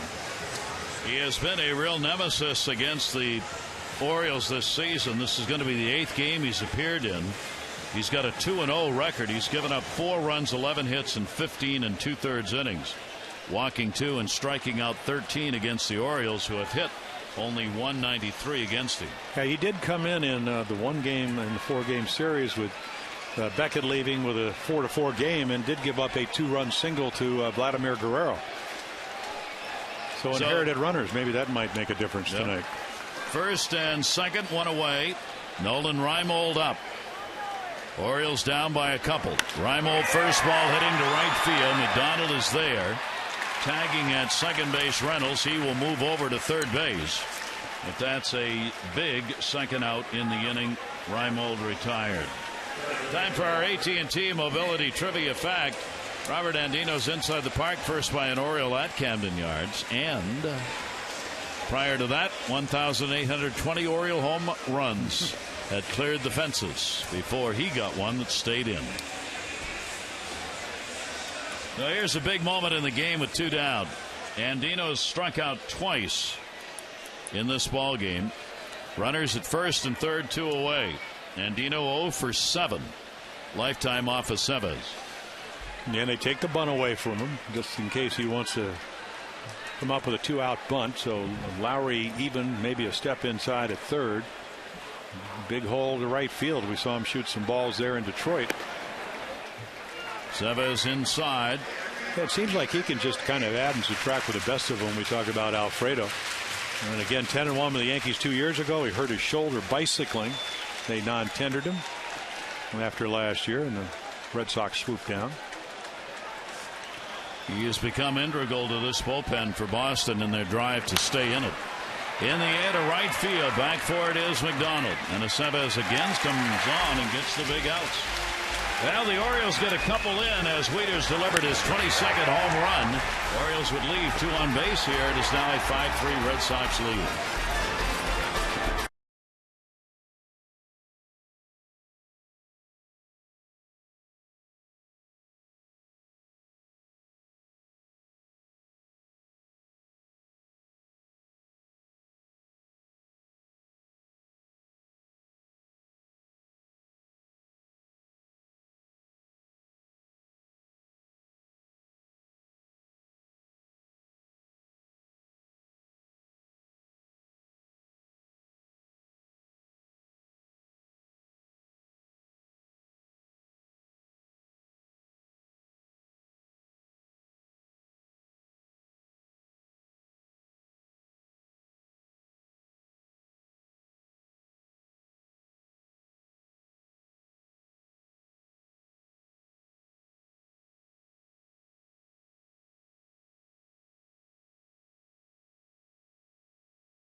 Appreciation series in these final 3 games and a number of the Oriole players all around the ballpark prior to the game tonight.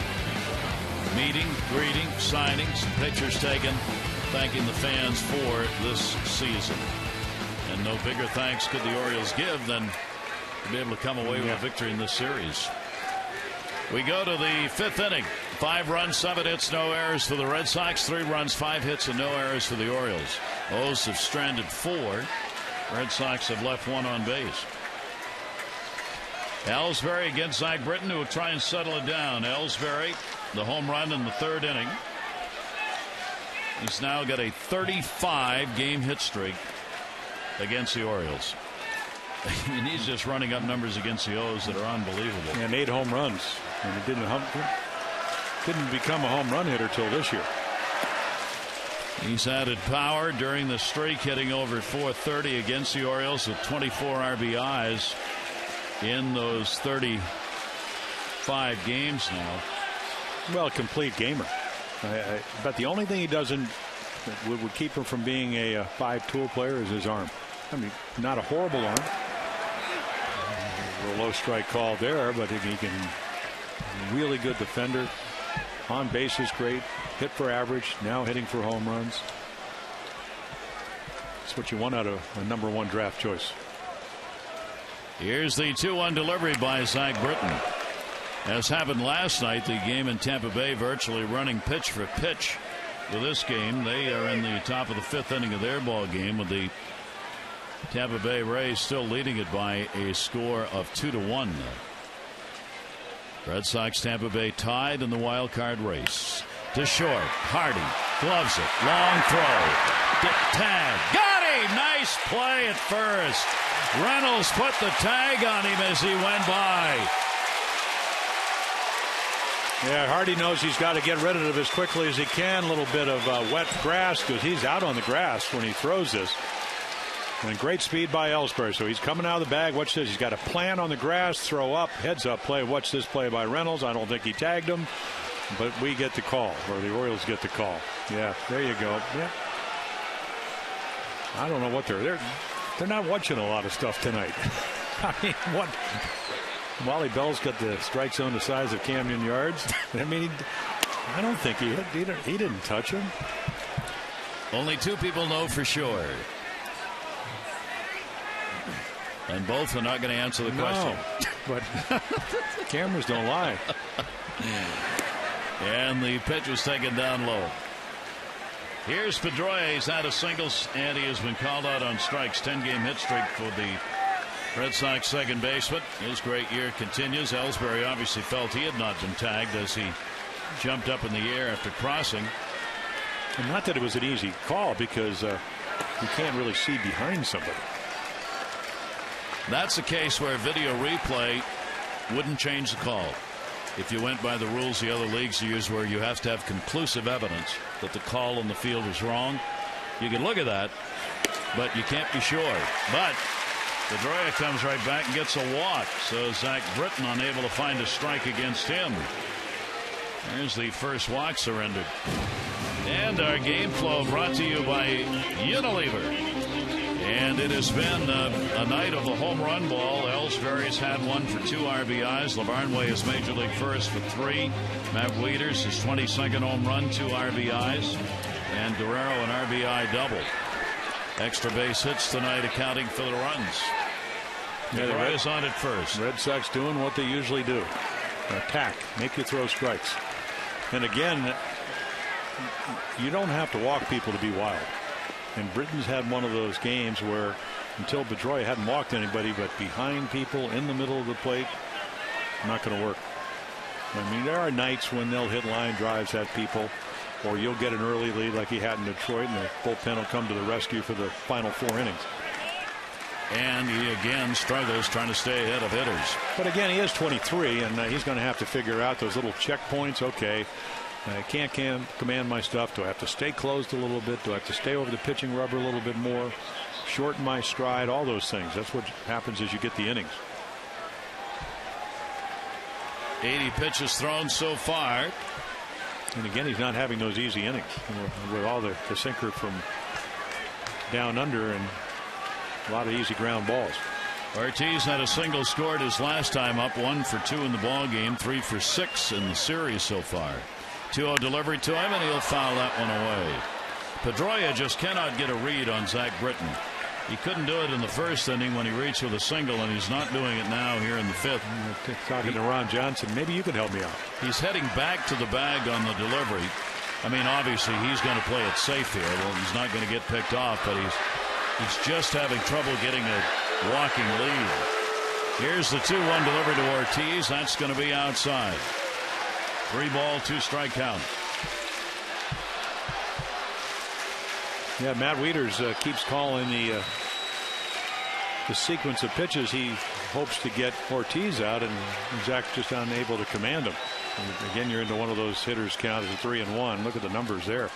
346. 3-1 delivery, and that's just a hard foul ball.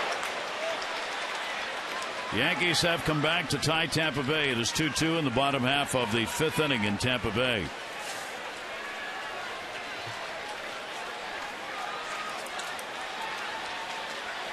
You want to keep both eyes on the field if you're Terry Francona and the Red Sox. You got to sneak a look at that board. Well, to be honest, when we'd be playing in April, we'd be looking at the board. You always want to know what teams are doing. 3-2 delivery and walking. So Zach Britton has walked the last 2 hitters face. 2 on, 1 down. And Lowry, their cleanup batter, gets another shot at it.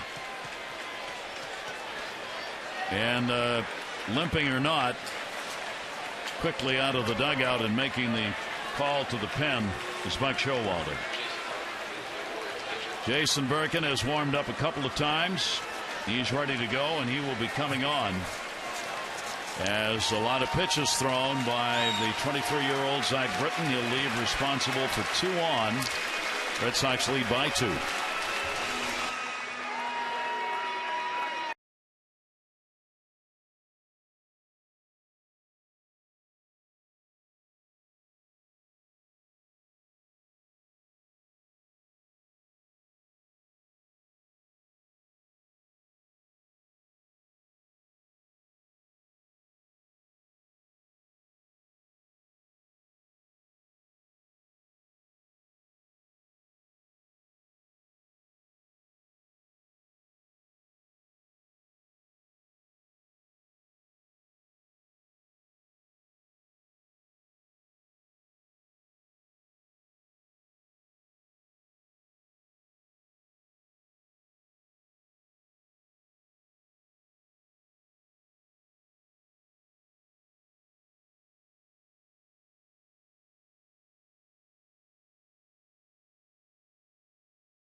By Verizon, America's largest and most reliable wireless network.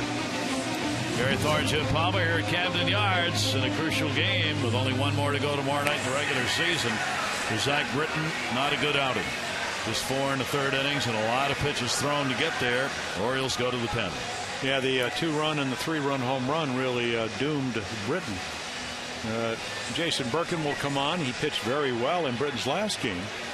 He was the pitcher in Detroit that came in with a 6-5 lead and was able to pitch 2 scoreless innings. So it's been an up and down season. Stuff good, command spotty at times. Certainly capable of pitching well. Just don't always know which Jason Birkin you're going to get. Red Sox have runners at first and second. They have a 5-3 lead. 5th inning, 1 down. Lowry a strikeout victim, and he is flied out to right field. Pedroia and Ortiz the base runners, and the pitch up high for a ball. Birkin making his 7th appearance against the Red Sox this year. He's worked only 5 1/3 innings, 2 runs, 7 hits, walked 4, struck out 4 against Boston. Here's the 1-0 delivery. Lowry takes a strike.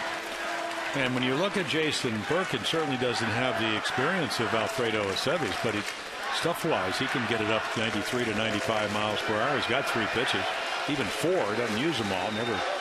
Hardly ever throws his changeup. That's what he worked on in spring training. 1-2.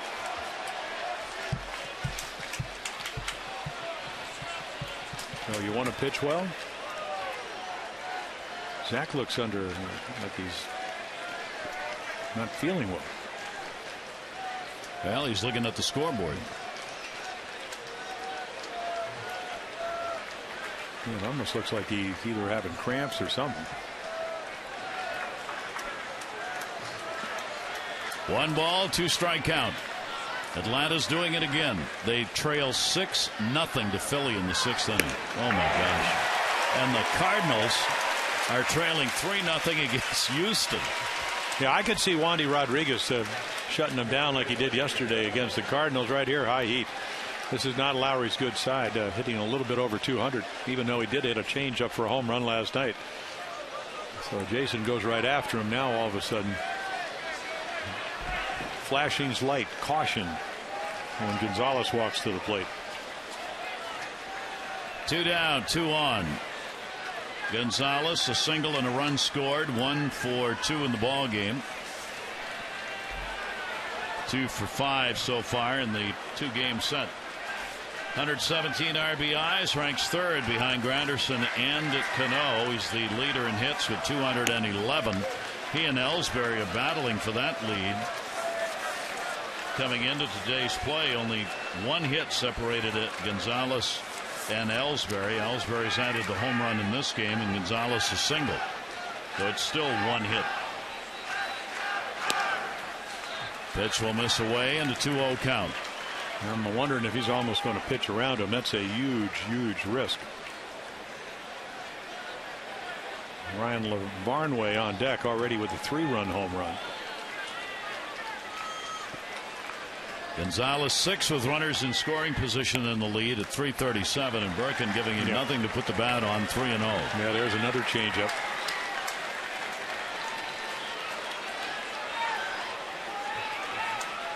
Well, it's probably the high percentage move here. Get a potential MVP out of the batter's box and bring up a rookie. And he walked him.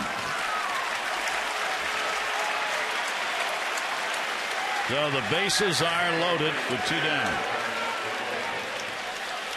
LaVarnway delivered his major league first in the 4th inning. A 3 RBI homer after he had fallen behind on the count.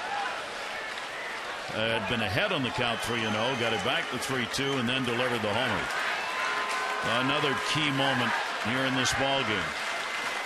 Yeah, really big chance for them to separate themselves from the Orioles with a 2-run lead.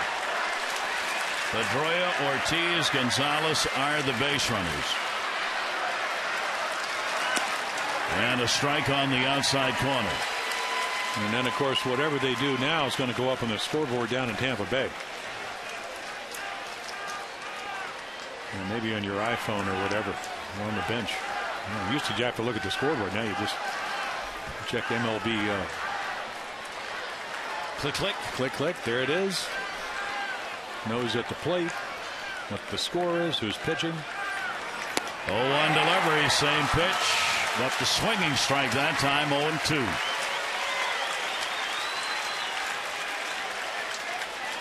In the National League, of course, Atlanta still has a 1-game lead over the Cardinals. Neither team can win over there. Cardinals came back and then lost it on a squeeze bunt. They could have been tied if they'd been able to win it, and didn't get it done against the worst team in baseball, the Astros. Here's the 0-2 delivery. LaVarnway in the air. Not deep. This could be a problem. Markakis diving. Oh, what a catch! What a catch! Put that one on your VCR and hang on to it, and we'll see how it plays out in the American League wild card race. Bases loaded, 2 down. And Nick Markakis ends the inning with a sliding grab.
The World Series, GM Twins, playoffs twice with the Cubs, President Baseball Operations 07, contract done at the end of the year.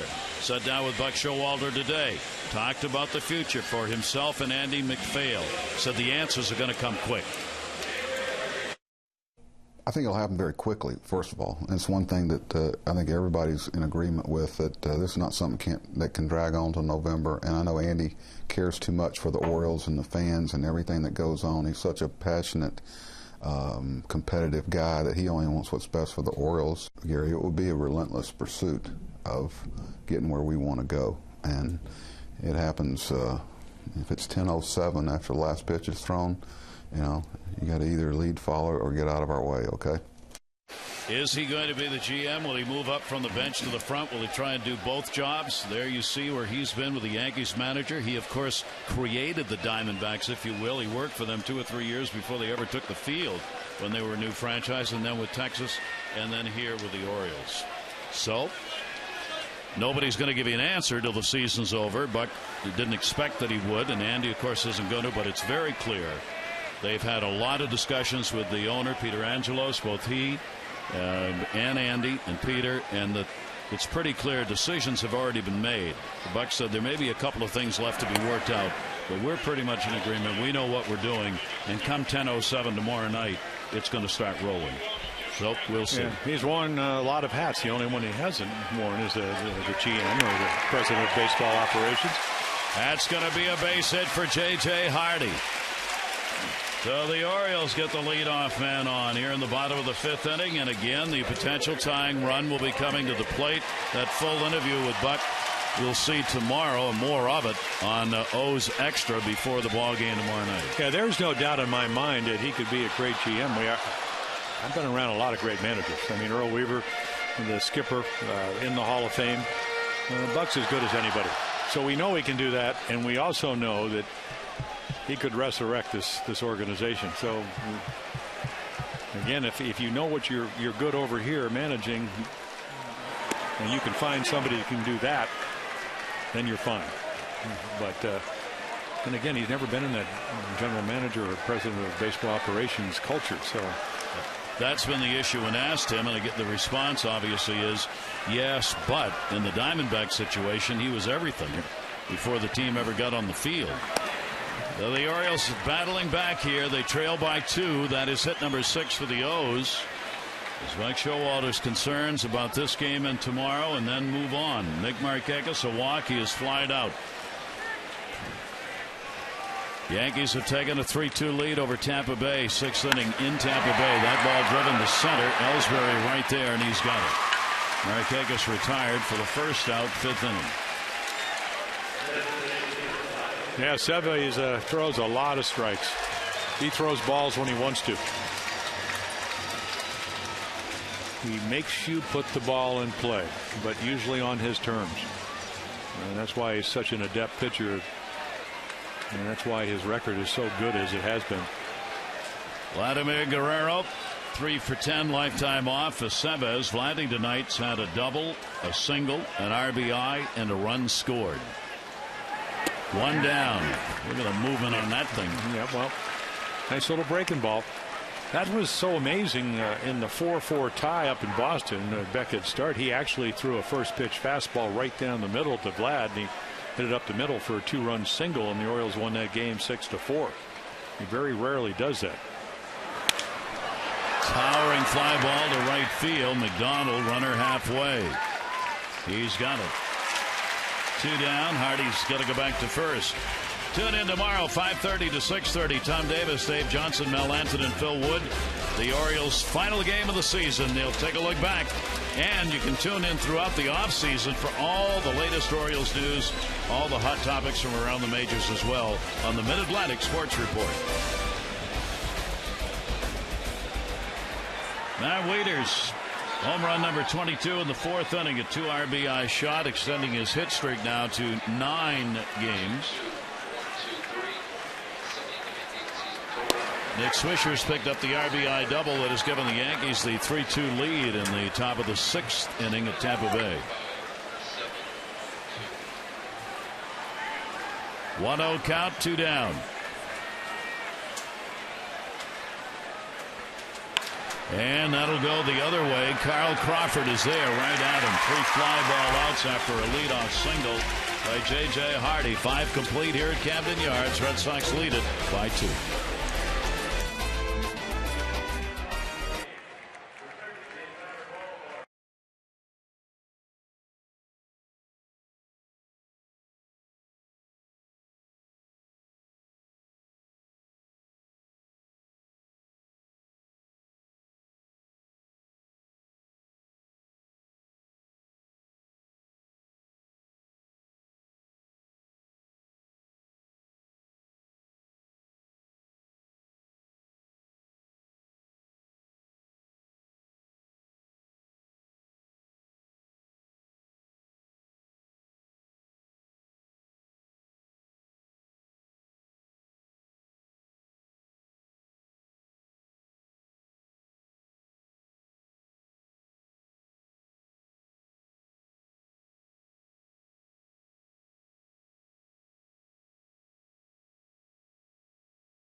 Against John Lester, our coverage, Masson HD, 6:30, O's Extra, presented by Verizon Wireless, followed by our game at 7. All the access you need right here on Masson.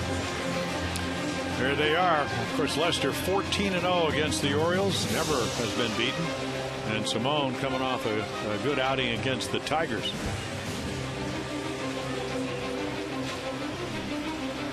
And it will matter one way or the other. It's either going to be Tampa Bay, Boston tied, or one of them's going to have a 1-game lead.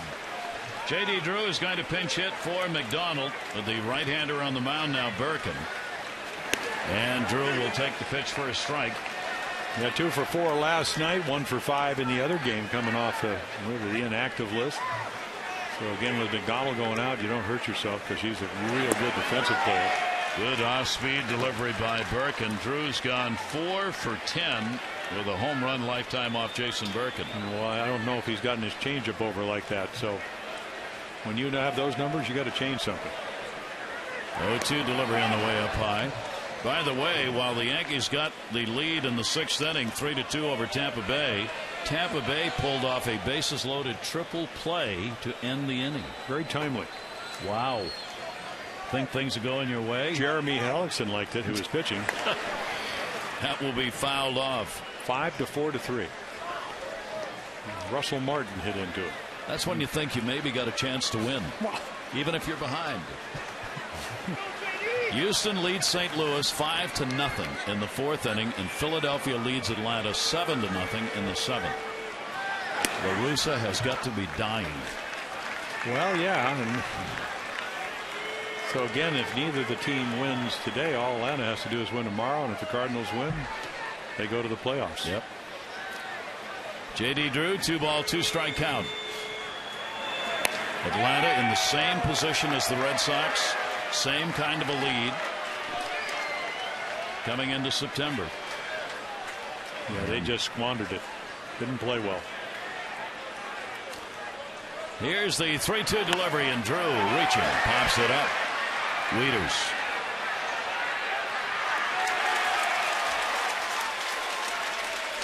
One away. Our game flow brought to you by America's Natural Gas Alliance. Zach Britton, the starter for the Orioles, out of there after just 4 1/3 innings. And Eric Bedard, the starter for the Red Sox, lasted only 3 1/3. So this game quickly turned over to the bullpens. That's where we are right now. Aceves for Boston, Birkin for the Orioles.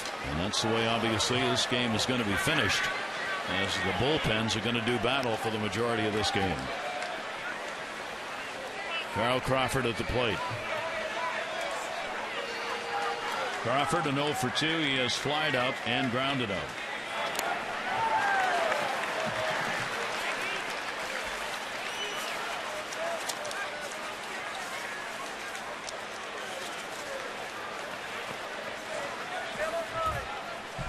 Two strike count on Crawford, hitting at just .254 on the year.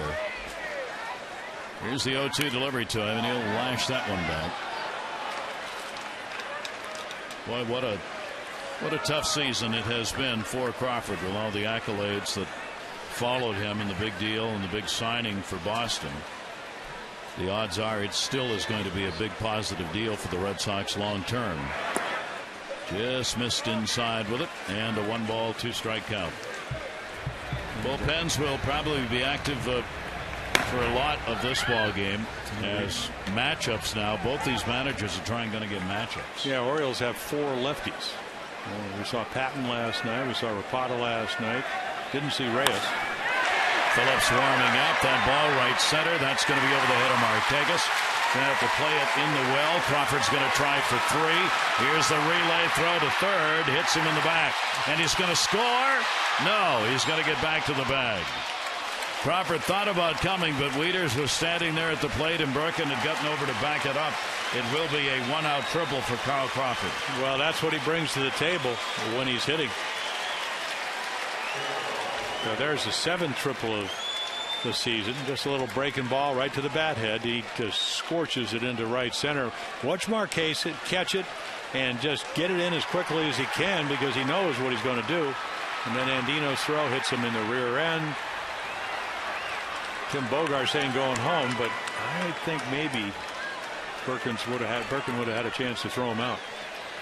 Because Wieters was in position at the plate. And only 1 out, so you got to bring your infield in now. Scudero, a double, a run scored. He is 1 for 2 in the ball game. And he'll foul that one back. Only 1 away as the Red Sox look to put another run up in the 6th inning.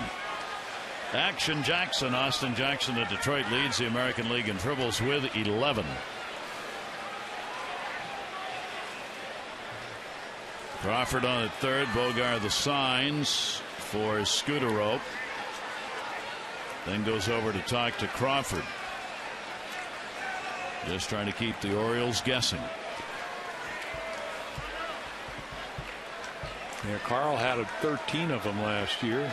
He's had go back to 2006, back 3 straight years, 1915, 16 triples, because he can just run. And then the drop, the big ballpark, get it up those gaps. That's going to get a run in way back left field. Raimo back of the wall, and goodbye, home run. Marco Scudero with a 2 RBI homer. It is 7-3 Boston. Scudero's looking for a ball to get in the air, and boy, does he ever do that. Yeah, just a hanging slider. Boy, that was the difference for Jason Berken last year. As good as anybody, but the hanging slider speeds up the bat, doesn't move a whole lot, does go the other way quickly. Our Dodge Ram Expo brought to you by Ram Trucks. Designed, tested, and proven to be the best trucks we've ever built. Ram. And Ram is exactly what the Red Sox are doing in this ball game. That's their 3rd home run. Ellsbury, Lavarnway, and now Scudero.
Did give up the game-winning hit in the 12th inning to Victor Martinez. He made a couple of good pitches, hung a curveball, and Martinez hit it down the left field line, but he has pitched well. We got to start somewhere. Somebody's got to slam the door and hope that you can score some runs at the back end of their bullpen. Orioles had the 1-0 lead in the first inning. The Red Sox 2-1 in the third. They added 3 in the fourth inning.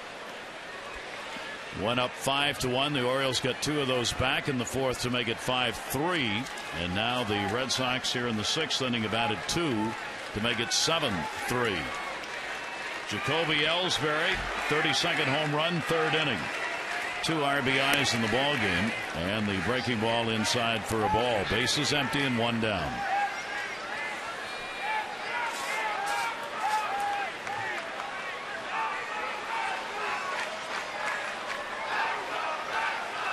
Phillips. Fastball will miss up high, 2-0. Yeah, certainly not an automatic out. 6 home runs now. 6 of his 32 home runs, and right around the 290 range against left-handed pitching. And again here, because you're behind him, he gets a look middle of the plate, try to drive something. He'll take that one for a strike. 2 ball, 1 strikeout. Ellsbury to be followed by Dustin Pedroia as the Red Sox hope. 7 runs on 9 hits so far in this ball game is the explosion needed to carry them through tonight and tomorrow and maybe into the postseason. Popped him up shallow left field. Reimold.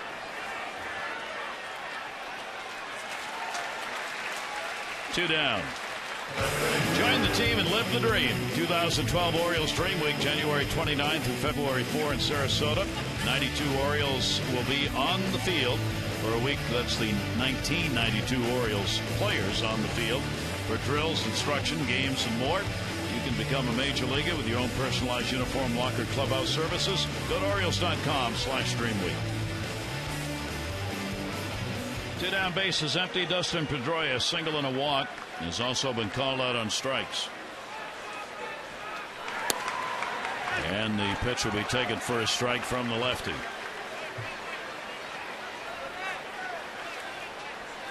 And Pedroia, as you mentioned earlier, I'm just wearing out lefties. Came in at 358. He was second in the American League. He's kind of back and forth. He'll take that one up high. 1 ball, 1 strikeout. Yeah, the guy the Red Sox really miss, and again, you know, obviously Pedroia has great intensity. Ellsbury's having a great year. Gonzalez can just flat hit. Is Kevin Youkilis. On base percentage gives him a guy that you can plug in every day with home run power and a real good defensive player. Down at third. Youkilis will not be playing again this year absent a miracle. I mean, he desperately has tried, but Terry Francona said, look, let's be realistic here. He's just not ready to play, and he's not going to be able to get back as much as he may want to. Yeah, bursitis in the hip and then a sports hernia. And they really miss him. They do not have a third baseman to move into his spot. I mean, you don't just fill a hole with somebody like that. 1-2 delivered to short. Hardy on a short hop. And will get him. But another home run. Scutaro good for 2 RBIs, extends the Red Sox lead.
Red Sox. Barnway, first Major League home run. A 3-run shot, 5-1 Red Sox. Orioles will come right back. Matt Wieters' 22nd home run, 11th from the right side of the plate. 5-3. Great play by Hardy. Nice tag by Reynolds over at first. And then right here, I don't know if there's any better play you're going to see. Markakis saving a couple of runs. So there it is. Wieters, a 22nd home run. Jones the doubles, and then the Red Sox team off against assorted Oriole pitching.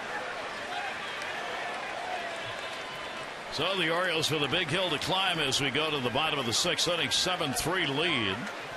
And Aceves gave up a single in the 5th inning after coming on to get the final 2 outs in the 4th. Adam Jones a double, and he is struck out. Orioles needing base runners. And Jones will take the pitch for a strike. It's pretty nice to have a guy that's 23-3 this last 3 years in the big leagues as your long man setup guy. That's going to miss away. 1 ball, 1 strike count. And a workhorse who can come on game after game, it seems. And well, I was thinking that if he didn't have to pitch tonight, he may be their starter on Thursday if there is a playoff game. Here's the 1-1 delivery, and we lift it in the air to center. Ellsbury didn't get a good read. Backs up, and that's gone. Goodbye, home run. Adam Jones crunches one that just kept on going. And the Orioles make it a 7-4 game. Yeah, he'd have to get his leaping lizard shoes on to catch that one. Just smoked to right center field. 19 career high home run last year. Now all of a sudden, I mean, just a little breaking ball. Contact. Ball zooms out of here. That's what Adam can do. I mean, he can drive the ball to center and right field as well as anybody. Adam has hit over 340 against the Red Sox this season. Gets his 3rd home run against Boston. And it is a 7-4 game as Aceves delivers a long ball. Reynolds has struck out and walked in the game. And the Orioles just refusing to go away in these ball games. You know, just get the pitching to hold the Red Sox down. 8th home run against Aceves on the year. That is a strike 0-2.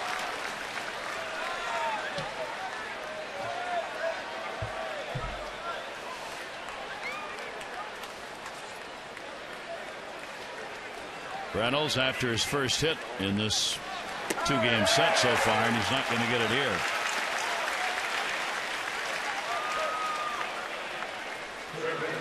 Yeah, just rides it up out of the zone. That's how you pitch when you're ahead in the count.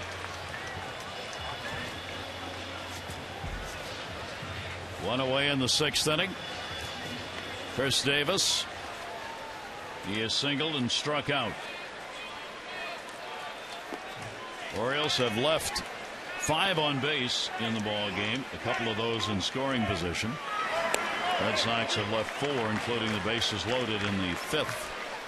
And it's just amazing how fate will work. When Alfredo Aceves was here last time, he was saying, I said, how did you ever get to the Red Sox after being 10-1 with the Yankees? He said, well, they wouldn't let me run because I had a bad back. So I was doing the stationary bike. I bought a bike in the offseason, got run off the road, broke my collarbone. Ended up getting non-tendered by the Yankees and signing with the Red Sox. That's a tough process. Yeah. He goes, I wanted to run. They wouldn't let me run. I said, how do you back up the bases? How do you live a normal life if you're a pitcher?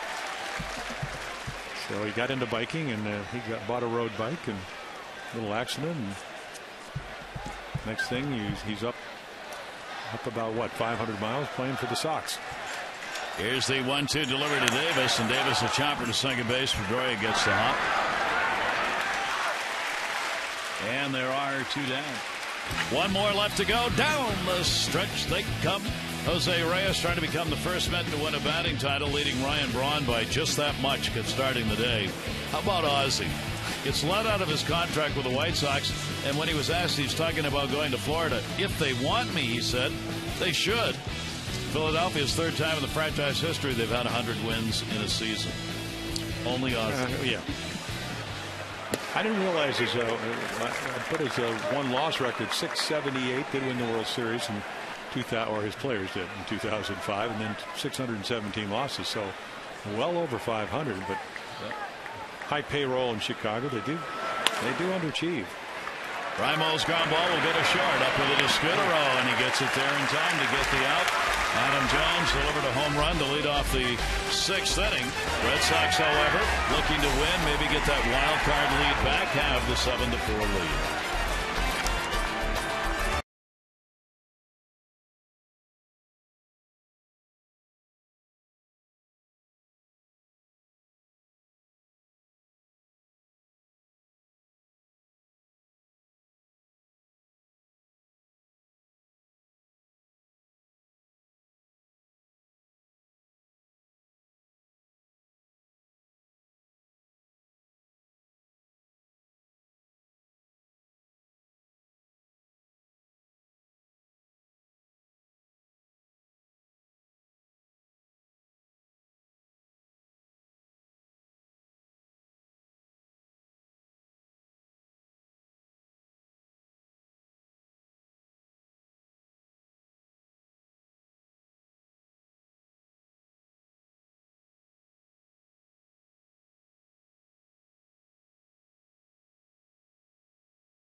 .com/GetFios. This date in 1914, Nap LaJoie got his 3,000th hit, becoming only the second modern player to do it.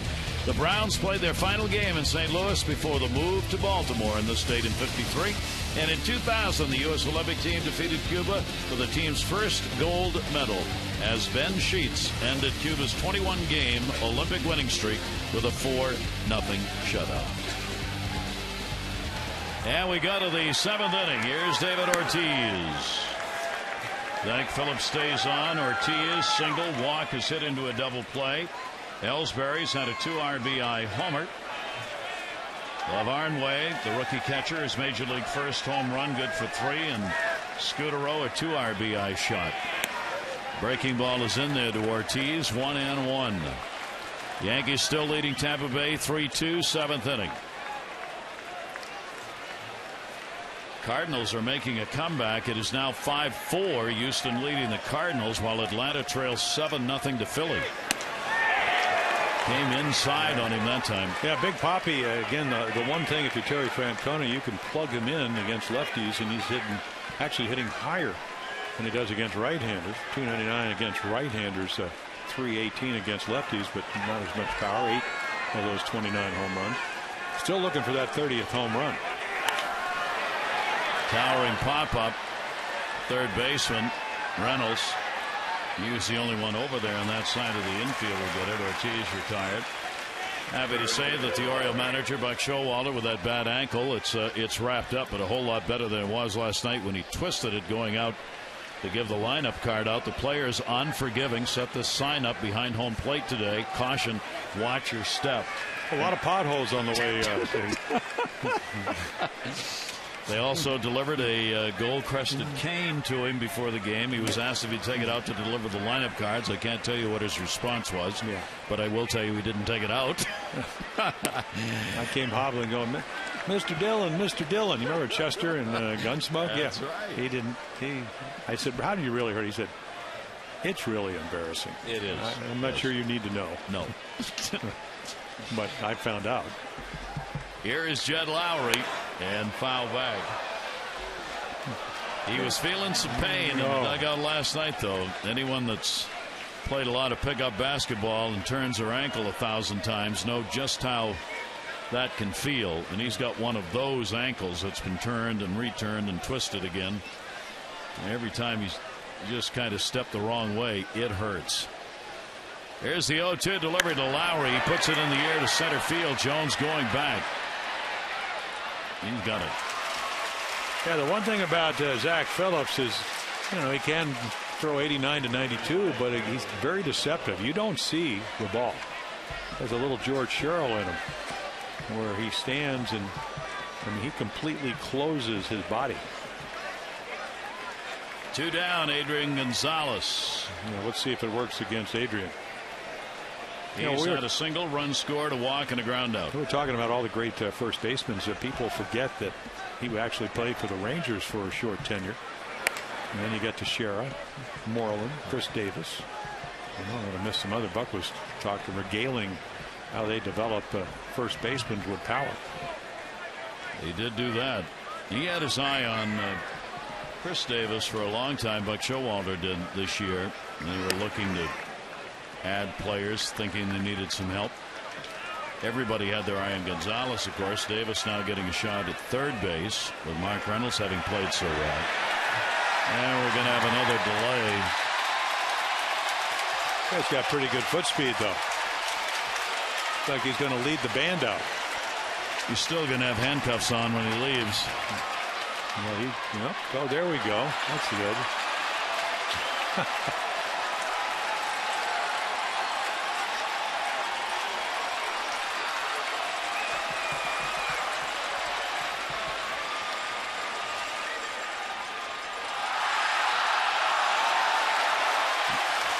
Had to be taken down by the police in right field.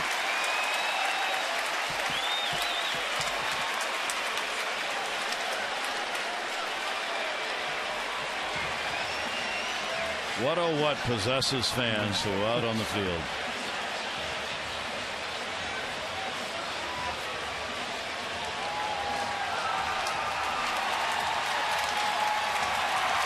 And why would you cheer them? Yeah, well, because they don't know better.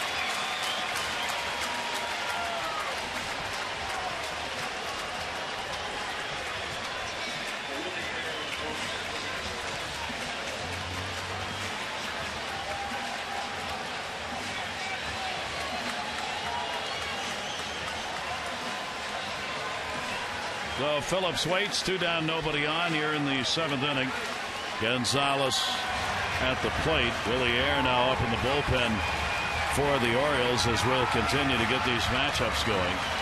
This offseason, you can go behind the scenes with the O's of the Birdland Social Media Clubhouse. Orioles.com/connected to find out how you can become a Facebook fan or a Twitter follower. You'll receive the latest news, connect with players, plus be among the first to hear breaking news stories. Orioles.com/connect.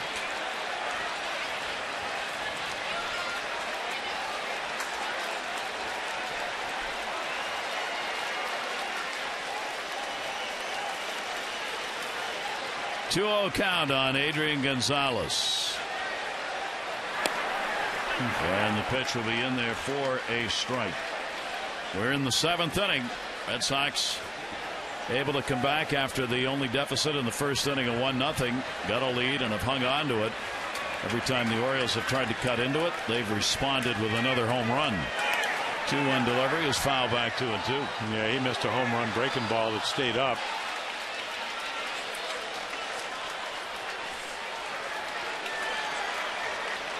Tampa Bay 3-run homer against the Yankees. They lead at 5-3. Joyce. Yep. Launches it down the right field line for 3. Well, Tampa Bay's back on top. 2-2 delivery. Good pitch to the outside. Hardy's got a scoop. Gets it. 1-2-3 inning. 7th inning stretch time brought to you by Jack Daniels Tennessee Honey.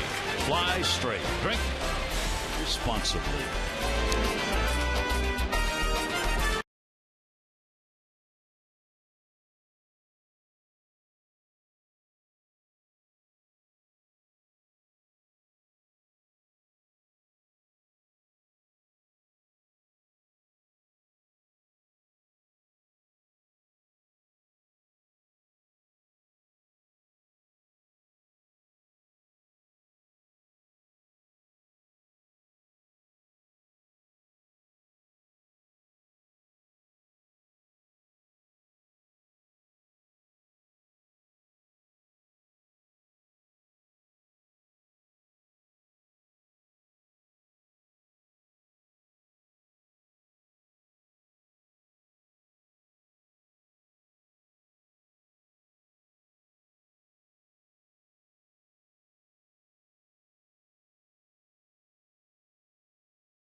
foot of the Red Sox. That is the difference in this ball game as they try and get a lead over Tampa Bay for that wild card spot.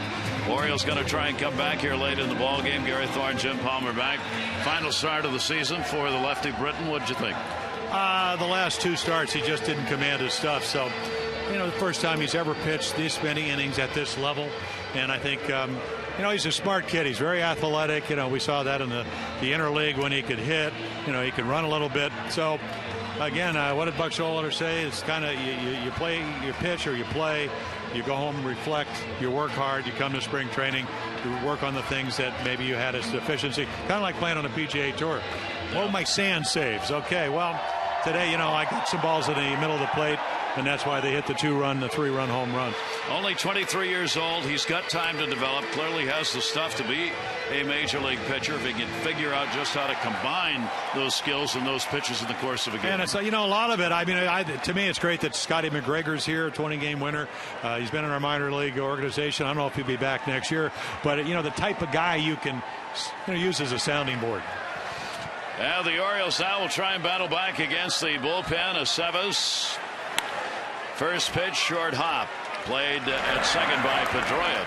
And Andino is retired. And an all-important first out here in the bottom of the 7th inning against the leadoff batter. Andino's had an 0 for 4 in this ballgame.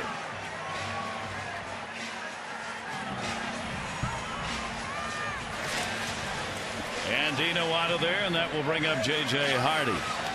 Hardy a single, a walk, and flied out to left field. 7-9-0 for the Red Sox. 4-7-0 for the Orioles. And Aceves, he just keeps throwing strikes. Adds a little bit, takes a little bit off, cuts it a little bit. Occasional curveball, occasional changeup. In the air to right field this time. J.D. Drew meanders back. 2 down. Visit the official online shop of the Orioles at Orioles.com for the largest online selection of official caps, t-shirts, jerseys, collectibles. And you can get ready for fall with the great sweatshirts and outerwear available. Go online today and browse 24/7. Get your gear from the Orioles.com shop. Yeah, Alfredo, of course, he was a starting pitcher down in Mexico before he came to the United States and play, and he pitches like a guy with a 3-run lead. Make your pitches, make them put it on play, stay out of the middle of the plate, stay away. And then you can just, the good pitchers, they not only can go down and away, they can pitch to all 4 quadrants of the strike zone. And he does it about as well as anybody on the staff. Markakis 0 for 2, a walk and a run scored. 1-0 delivery to him. Nick will take it for a strike. Aceves is after his 10th win. He's the pitcher of record in the ballgame for the Red Sox. He could be 10-2 with earned run average of about 2.6 if he keeps this up tonight. Opponents hitting only 206 off him this year. Markakis, 1 ball, 1 strike delivery, and that will be fouled back. And he's got the perfect controlled windup. Wind up very much like the ones we were taught when I came up in the Oriole organization, where you just break your hands over your knee. It gives you a guideline, allows your arm to swing, throw downhill. 1 ball, 2 strike count. These 2 scores hold up in Tampa Bay and here. These 2 teams, Red Sox and Tampa Bay, will be tied for the wild card going into the final game of the regular season.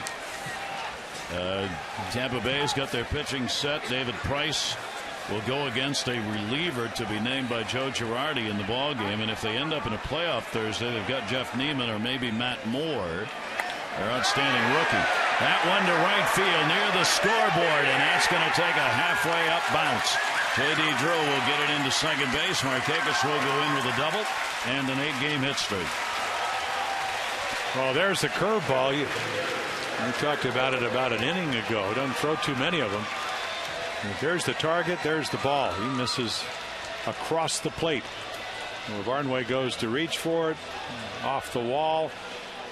And you can see Drew, very much like Nick Markakis, outstanding right fielder. And this will bring a visit to the mound. Orioles are down by 3. But the way this game has gone with the long ball, hang in there. Daniel Bard. There's their setup guy. And boy, can he throw hard.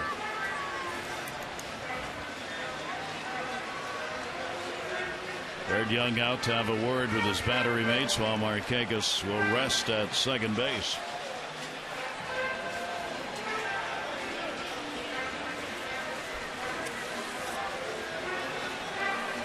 Orioles have Guerrero and then Wieters. Now you look at the back end of their bullpen, that 14-inning game where Ellsbury hit the 3-run home run to win against New York.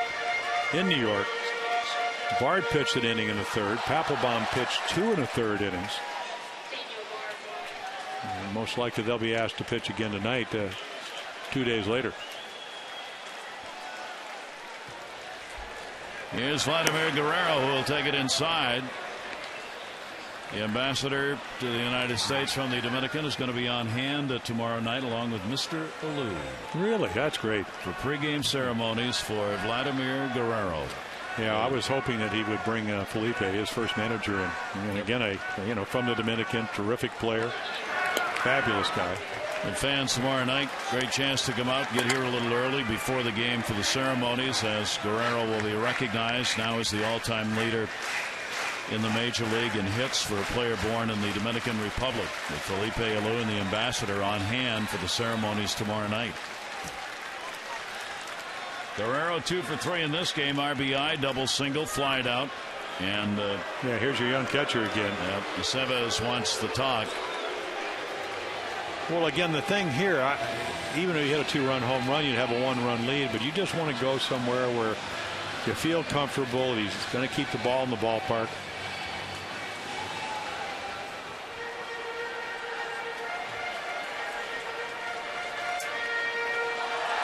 Big swing of the bat, and this game becomes 1 run in a hurry. 2-0 delivery on the way. Vladdy broken bat ground ball. Pedroia's got it and will record the out. No runs, 1 hit, no errors, 1 left on. 7 complete here at Camden Yards. Red Sox lead it by 3.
Same 2011 Chrysler 300, designed with a purpose, with a 7-vein liquid chrome grille, dual exhaust tailpipes, the striking cast aluminum wheels, and the new Chrysler winged badge. A great design and the most technologically advanced and innovative vehicle in its class. The Chrysler 300, over 70 safety and security features involved. See a Chrysler dealer to test drive the Chrysler 300. We go to the 8th inning. 7-9-0 for the Red Sox. 4-8-0 for the Orioles.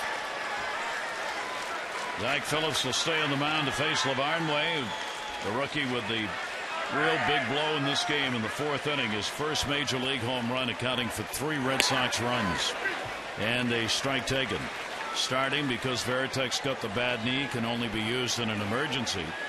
And Saltalamacchia get hit in the collarbone, and he can play, but they really didn't want him out there. There's the captain, Veritek. So they've got 4 catchers now in the Red Sox, with, as we said, Esposito's was added yesterday, called up after his season had ended and he'd gone home. Yeah, he was home, sitting at home in Miami.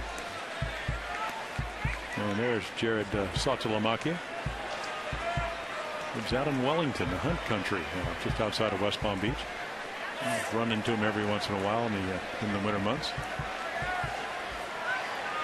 He was in good spirits today for all he went through last night. 1 ball, 1 strike count. Lavarnway in the air. Has he got another one? Left field. It is deep at the wall, and up goes Reimold, and goodbye home run. The rookie has delivered his 2nd home run of the ball game and of his major league career, and it's 8-4. Wally Pipp is now about to touch home plate. You got Pipp. Oh, there we go. I think he likes it here. Might have been a double in Fenway. Just a changeup. Big, strong, 32 home runs, 23 doubles. Great extension. And it just keeps going. Off Zach Phillips, the homer, makes it 8-4 and the 10th hit of the ball game for the Red Sox. J.D. Drew came on in the 6th inning and popped out his only at bat. So a 4-homer ball game for the Red Sox against the Orioles, and a strike taken. 2-strike count on J.D. Drew. 8th inning.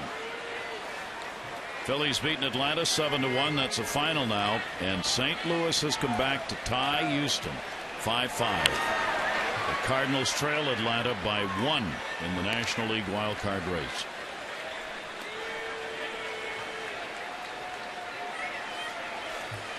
Two-strike count on Drew.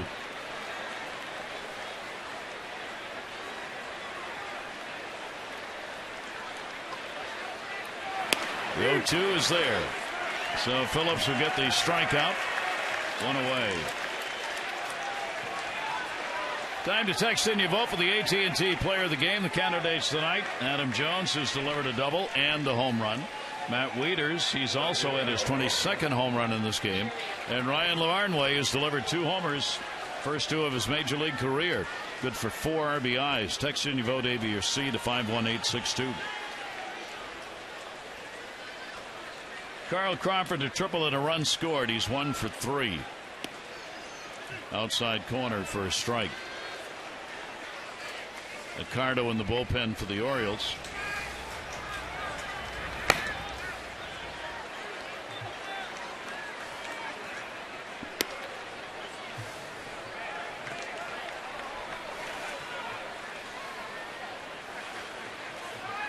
Red Sox have now hit 21. Nope, got to check on that.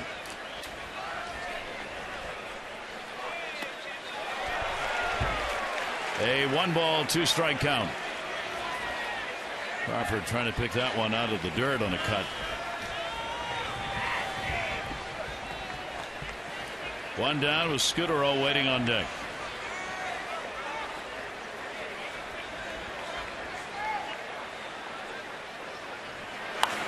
Inside out foul ball. Yeah, Zach Phillips, again, the Orioles get him out of the Ranger organization. And been pitching since 2005. Lumber Kings, the Blaze, the Rough Riders. Hasn't been in the big leagues. Working his way towards starting pitching most of the time.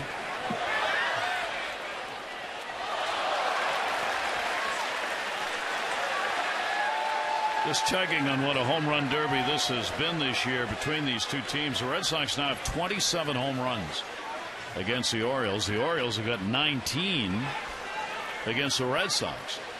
Yeah, these two have really pummeled one another with a long ball this year. 1-2 delivery up high to Crawford. 2 balls and 2 strikes.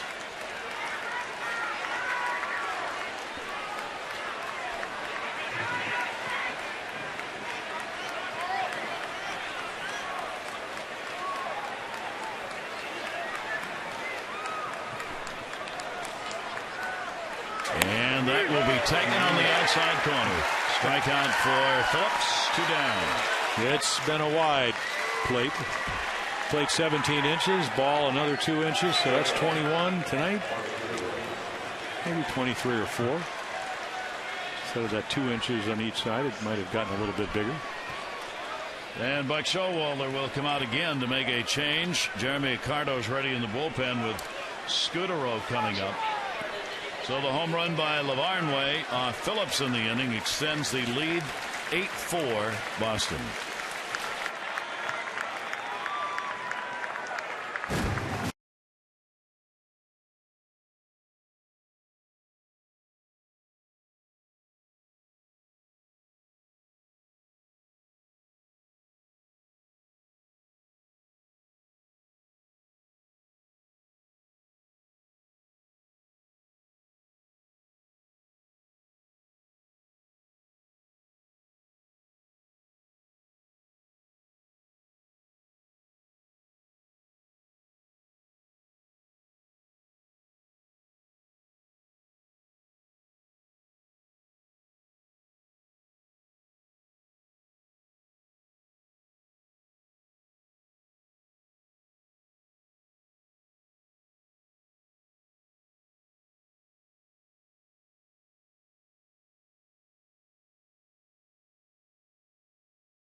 Tires. 4 home runs in the ball game for the Red Sox tonight. You got a couple off Britton, 1 off Birkin, 1 off Phillips, and that's resulted in the lead. And the Orioles will go to the bullpen again to Jeremy Accardo. Yeah, last pitched on Sunday against the Tigers. The Orioles would lose that game 10-6, ending with a strikeout. 2 down, nobody on. Here's Marco Scudero. He's figured in with the 7th home run of the season for him in the 6th inning. Good for 2 RBIs. He's got a double and a run scored. He's had a big night. 5-game hit streak down for Scudero. Well, he's very productive.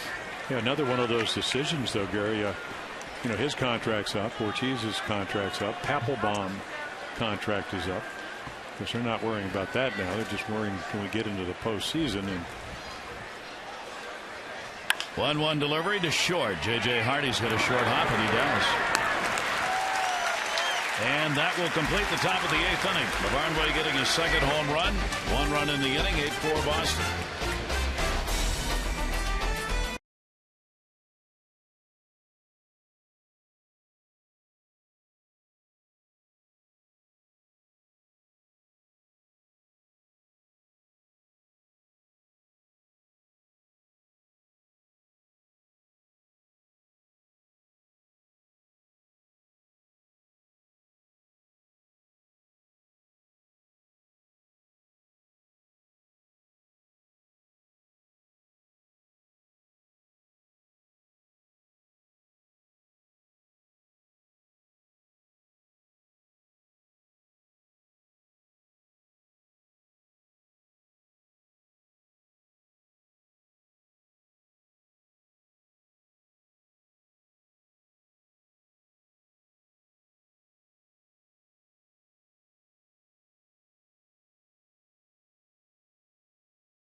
Blue Cross Blue Shield will contribute $50 to support the Living Classroom Foundation. To date, the Orioles have 448 walks, $22,400. Care First Blue Cross Blue Shield encourages each of us to take that first step towards a healthier and more active lifestyle. So Daniel, here he is. Tall drink of water. He throw close to 100. Big curveball. Change up, doesn't throw it a whole lot. And again, very good numbers. Did struggle early in the month, and of course the Red Sox only 6-19. So again, 33 saves. That's the second most in the American League. One more than he was able to accomplish last year. And I guess the big question is, early on when he was pitching so well, well, Papelbon can leave. We have him to replace him. I'm not sure that's the case anymore. But his job is to protect the 4-run lead. Matt Wieters, bottom of the 8th inning, and he will foul it off. Orioles have beaten Bard twice this year. 0-2 in the previous 5 games he's faced the Orioles. He's gone 5 2/3 innings. A couple of runs, 6 hits, no walks, 6 strikeouts. Matt Wieters, 9-game hit streak, extended with a homer he's had in the ball game. Matt at 263 in the year. And Wieters will take it up high. He's finishing with the proverbial bang. Yep, I mean, he torches this one. Will bring the Orioles at that point within 2 runs, from 5-1 to 5-3. 1-1, and he's got another base hit over the head of Scudero. Played by Ellsbury. Wieters with his second hit of the ball game, and the leadoff man on in the 8th inning. Yeah, 96, and he's just right on it. Marco wishing he was maybe 5-6 inches taller, and he isn't. Max saying, like it just the way it is. That will bring up Adam Jones. He's been part of this home run derby here tonight, as his last time up got his 25th leading off the 6th inning. He's also doubled. That's 9 hits now for the Orioles in the game, and that'll be up high for a ball. 100th double, 75th career home run. Yeah, he took a pretty good pitch from the 70s and just smoked it to right center field. Lowry now moved back a couple of steps. The risk of a bunt. Adam will take the slider. It's a strike on the outside corner. There is the potential, the way things are going tonight, with Tampa Bay still leading the Yankees in the bottom of the 8th inning, that both the American and National League wildcard races could be tied going into the final game. Now, Houston has just gone ahead of St. Louis again, 6-5. They had a 5-0 lead. Phillies already beaten Atlanta 7-1. Atlanta's got a 1-game lead over the Cardinals in the National League wild card. A little ooh-ah.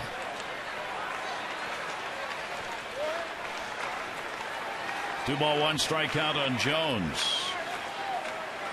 Bard gets it in, foul back.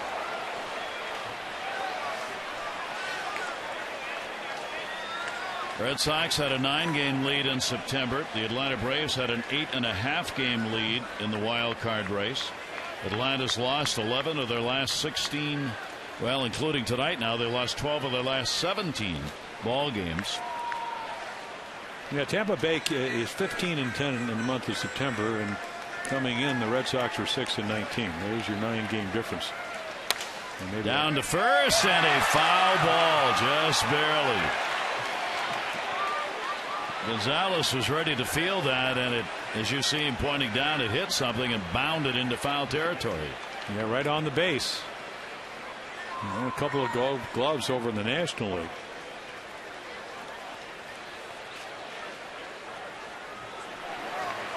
That could have been a big play if that thing goes the other way.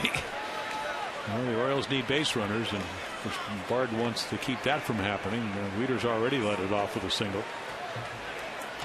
2 starters long gone. The Orioles, Zach Britton, 5 runs, 7 hits, 4 1/3, 2 home runs. Eric Bedard, 3 runs, 5 hits, 3 1/3 with a home run. Severs is the pitcher of record for the moment for Boston against Britain. 2-ball, 2-strike count. Adam Jones, and he reaches. Cue shot. Pedroia. Got to tag him at second. Goes off him and into left field. Wieters held up. Pedroia never got him. Now Francona's going to come out and probably argue that Wieters went out of the base path here. At the moment, the runner's safe at second, out at first. Well, I don't think that happened. And again, it's hard to hear from the angle. He might as well come out and do it. So right there, I mean, he just dives. And Dustin wants to make sure to get the speed guy, but really all he had to do is just, and there's the ricochet off the helmet. Again, you think ideally you'd like to get the lead runner, but he didn't get him. He just went down. That was pretty quick. He did everything but touch him. He was standing right on top of him. So it will go as just put out 4-3, and Wieters moves to second base. Yeah, nice curveball from Bard in a 2-2 count.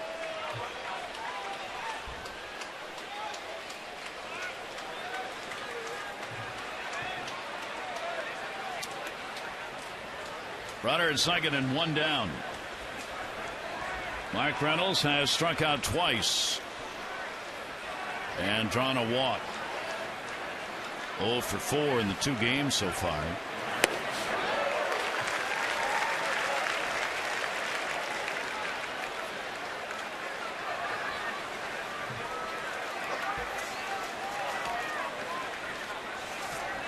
Second half of the season, Mark Reynolds has seen those strikeout numbers pile up even more than he had in the first half. Good block made. Lavarnway holding the runner on.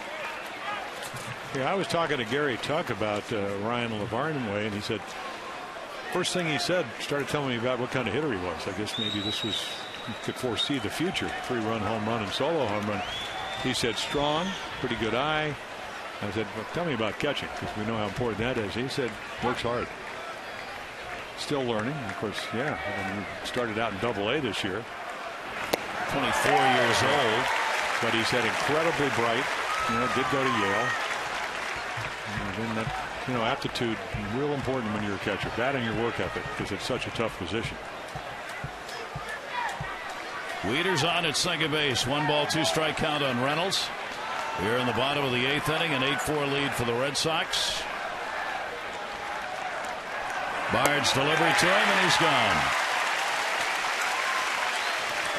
So 3 strikeouts tonight, 195 now in the year for Reynolds, leading the American League in Ks. Yeah, another big curveball, and again, when you're 6'6", maybe a little bit taller with Daniel Bard, the ball's coming from a different direction. Bedard had 6 strikeouts in just 3 in the 3rd innings. Aceves got 1, and now Bard. Davis with 2 down. Wieters still out there at second.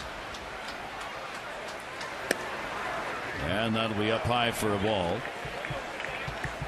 And going to the 9th inning, Tampa Bay leading the Yankees 5-3 in Tampa Bay.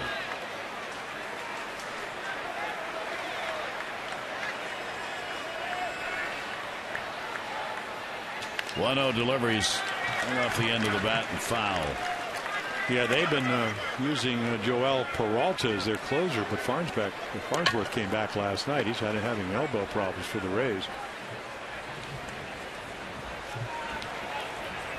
Looks like Mariano Rivera in to get some work for the Yankees. The Yankees getting ready for the postseason, of course, as they've won 97 games. They'll lead the American League in wins. 1-1 delivery on the way, foul back. Yeah, they played a Joe Girardi. Terry Francona said they've earned the right to play anybody who wants to.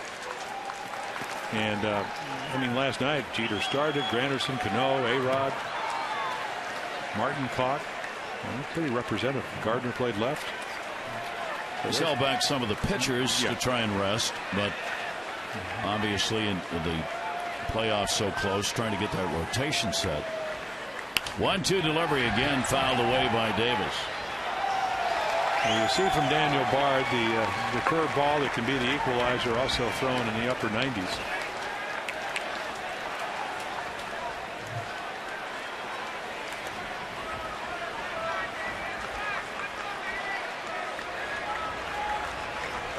Kevin Gregg about to appear when the inning ends.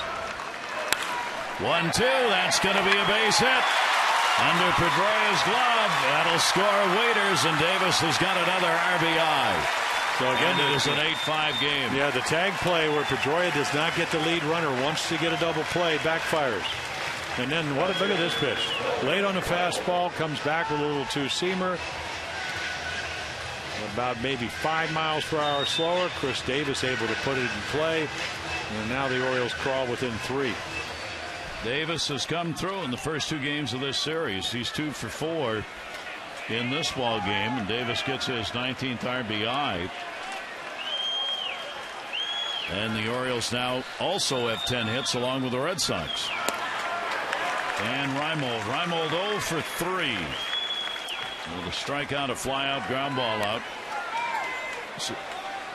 Jonathan Papelbon for Boston.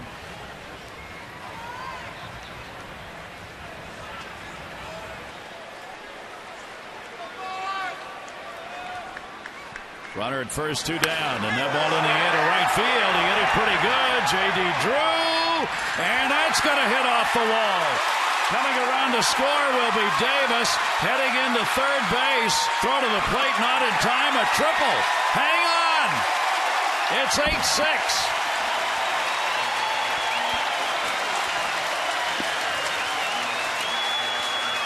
Now, talking to Jim Presley, the hitting instructor, he said, pretty soon he's going to start driving balls to right field. That's the first time we've seen this in a long time. A lot of it has to do with the velocity. Cutter out over the plate, just over the head of J.D. Drew, and then Reimold can really run. Chris Davis, that's a whole other story. Not particularly speedy. Did not get a good jump, and of course he's running as hard as he can. It's just not getting there very quickly for the 6th run. We'll wait on the official call here. That could be a double and an RBI rather than a triple. Nope, they're going to give him a 3-bagger. So Nolan Reimold comes through, getting his 3rd triple of the year, his 44th RBI. And the Orioles just refusing to let this game go. Well, they made it a 2-run ball game again. Yeah, they brought Papelbon to get a 5-out save against the Orioles just last week in Boston, and that's when Andino hit the triple right down the right field line with the bases loaded. Potential tying run at the plate. 2 down. Robert Andino. RBIs by Davis and Reimold here in the 8th inning. And the pitch is in there for a strike. So now Tampa Bay, as they did last night, will watch the final of this game. The Rays have beaten the Yankees 5-3. The Red Sox have got to win to remain tied in the wild card race with Tampa Bay, with 1 game left tomorrow. Here's the 0-1 delivery. Andino will take it inside.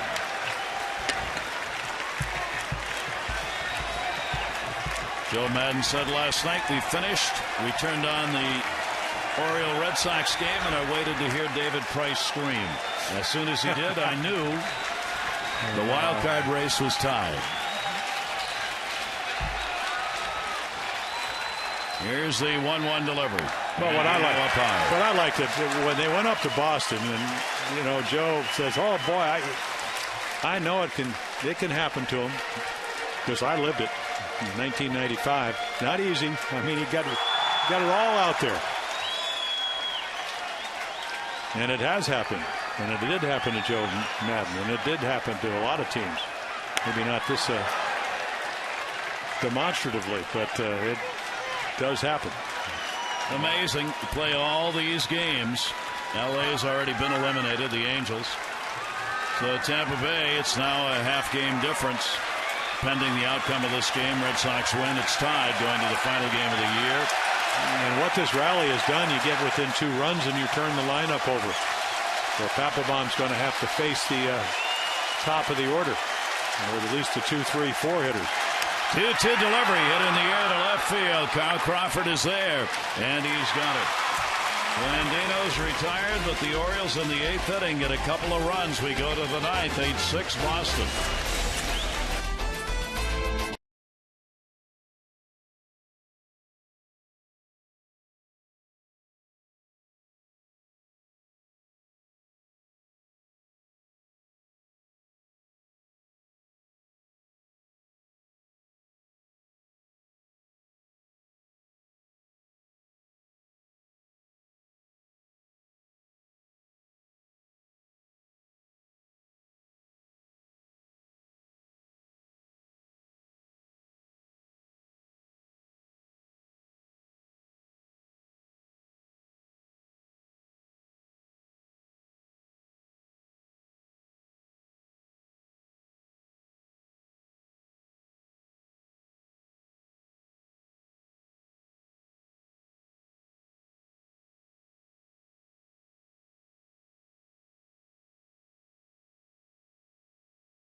Airlines. Find our fares online only at southwest.com. With Jim Palmer, I'm Gary Thorne. Another one going right down to the final out, as it should be here, and next to the last game of the season.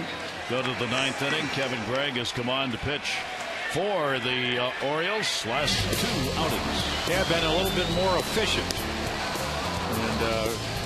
And again, Jim Johnson has never been named the closer, but he's getting more opportunities. But Kevin right here, his job, he has yet to come on with any runners on for the entire year. So you can see he's been the primary closer, but the top of the lineup for the Red Sox. And you know what they're going to try to do, add runs. 9th inning. Kobe Ellsbury, 32nd home run in the ball game in the 3rd inning, accounting for 2 runs. He's got a 12-game hit streak overall and a 35-game hit streak against the Orioles.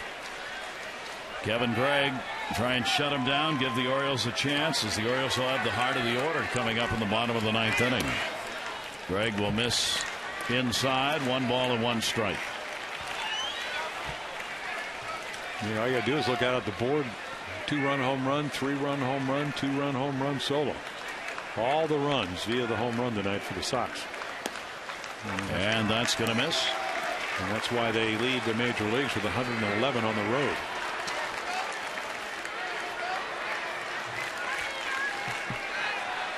Ellsbury 0 for 1 against Gregg, the only time against him. Oh, what a shot. Andino dropped it. Gets it. That ball was hit so hard he could have dropped it twice and still gotten the out. Whoa. Scorched, torched, whatever you want to throw out there. And then the ball takes a hop. I mean, boom, straight up. There you go.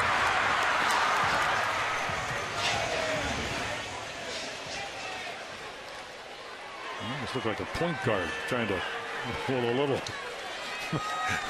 I think Willie Randall's going to say something there. That's, you see it every once in a while. But again, Robert, not only did he catch it, not only did he drop it, but he did make the play. Got the out. Yeah. Here's Pedroia. Pedroia with a single. He's 1 for 3 and a walk. You never saw that from Willie Randolph. There's a broken bat. He'll get some new lumber. 11 hits for the Orioles, 10 for the Red Sox, 7 left for the O's, and 4 by Boston. Nothing coming easy for the Red Sox in their fight for the wild card. And the Orioles trying to make it as tough as possible. They have, and certainly not over. Yeah, all the teams that have come here have found it out. Tampa Bay, they lost 2 out of 3. Angels, 2 out of 3. A rejuvenated Oriole team in September. Pedroia 0 for 2 off Gregg. And a 1-ball, 2-strike count. Hitting at .303 as he stands in. 191 hits. And got out in front of that one and pulls it foul. 22,123. 22,123. We announced attendance at Camden Yards tonight. Tomorrow night, final game. You have a chance. Hope you'll get out. Vladimir Guerrero will be celebrated before the game of the ceremonies. Felipe Alou is going to be here. The ambassador from the Dominican Republic will be here to honor Vladdy, having taken over as the all-time hit leader in Dominican-born players. Base hit. Pedroia gets the infield single with 1 down. This copyrighted telecasts presented by authority of the Orioles may not be reproduced or retransmitted in any form, and the accounts and descriptions of this game may not be disseminated without the express written consent of the Orioles.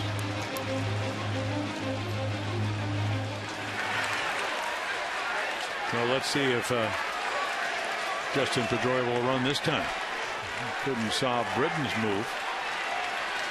Ortiz 1 for 8 off Gregg. He single scored, walked it into a double play, and popped out tonight. Big Papi will take the pitch, and it is in there for a strike. He's hitting .308. He's among the top 10 in average in the American League in this tremendous season he's put together. Started the day 6th in average. Well, what he's done is he's been the best designated hitter. And the Orioles, when I last looked, had about 16 home runs from their DH. Yankees had 27, I believe, and Ortiz with 29. Leads in home runs and RBIs among the DHs. Pitches outside. Ninth inning, 1-1 strikeout, 1 down. Pedroia's on to first base. The Orioles got 2 in the bottom of the 8th inning. Francona's club trying to get him back. Showalter trying to hold him right here, and Orioles try and make a run in the bottom of the 9th inning. That's on the outside corner. It's been a big strike zone. Ortiz arguing, but this has been true all night. Yeah, he's been very consistently consistent.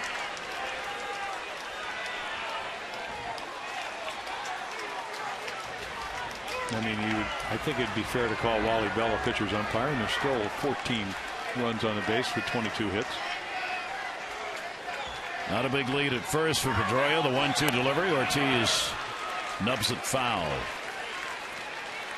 1-2.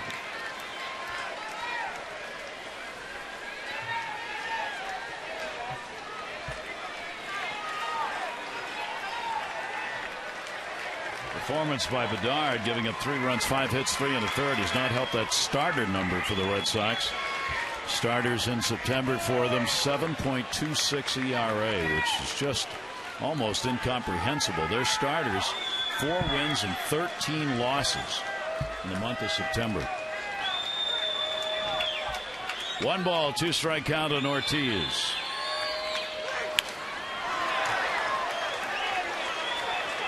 Pretty much found out what the Orioles have gone through for the last 14 years, where you just don't pitch well enough to really use your bullpen the way you'd like. You're constantly playing the infield in, as the Orioles had to do tonight, to cut off runs, which makes it easier for the opposition. There goes the runner. Pedroia swung on and missed. Did he interfere? Is there an interference call here? There's a strikeout of Ortiz. Well, maybe he's going to tell him to go back to first because he interfered with it. And the home-plate umpire, Wally Bell's going down to talk to John Hirschbeck, the first base umpire. Yeah, nice little cutter right there. Hit him on top of the head with a bat. One, whether you wanted to do it or not, you do.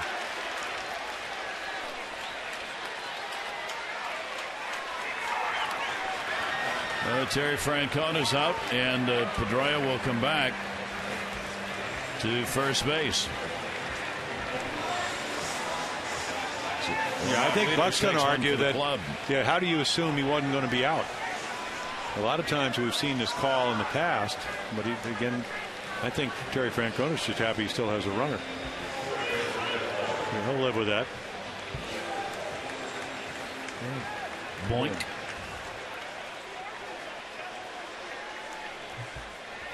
So Pedroia goes back to first base. No stolen base.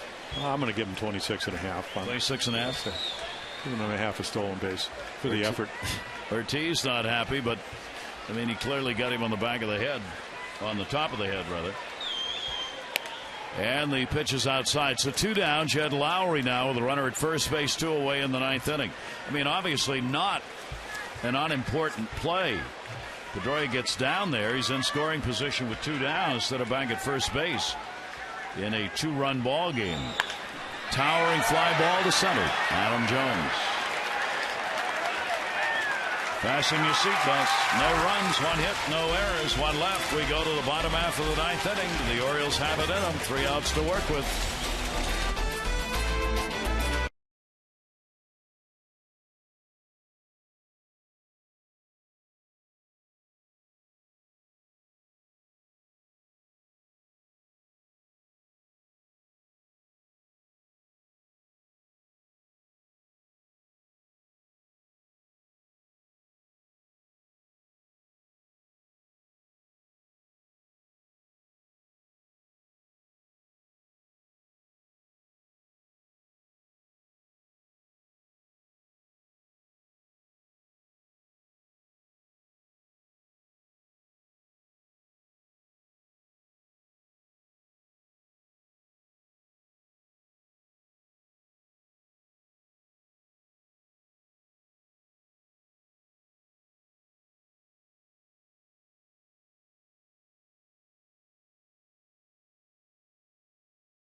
already won. Papelbon's coming in. The Orioles just beat them last week. I know the Scrappanoes are back in this game again. Wieters and Jones have both hit home runs to keep the game close. And how much better? You're right. John Papelbon is back in here, and the O's are ready. So 2 runs down. The Orioles have a chance. Let's see how it turns out. Back to the booth, and Gary and Jim.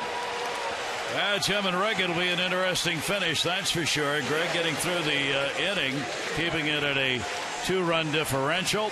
8-6 Red Sox, bottom of the 9th, middle of the order to face Papelbon.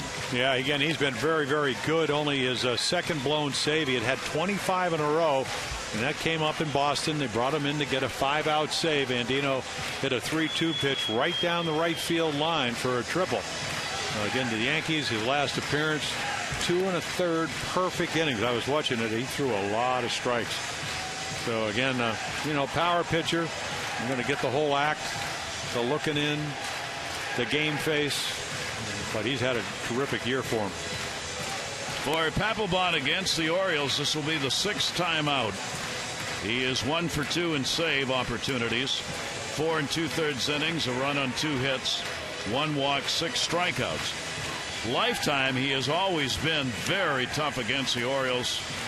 A lot of other teams too, but he's 31 out of 33 in career saves against the Orioles, and has a 2-1 record against the O's lifetime. So Papelbon is on. It'll be Hardy, Markakis, and Guerrero due up. The Orioles need 2 to extend the game, 3 to win it in the bottom of the 9th inning. Yeah, he threw all fastballs up in Boston, but against the Yankees the other night, used his other pitches, used some sliders, some splitters. But again, very efficient. Next to the last game of the season. The Red Sox can win it. Tampa Bay's already beaten the Yankees 5-3. The wild card would remain tied going to the final day. J.J. Hardy, single, walk, couple of fly ball outs. And all you need is a runner to make it exciting. Put the pressure on the Sox. Papelbon's delivery to him, and that is a strike. Hardy 0 for 2 off Papelbon in his career.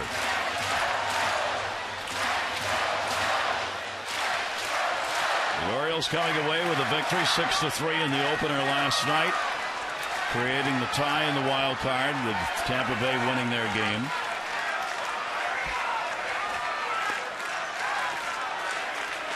Here's the 0-1 delivery.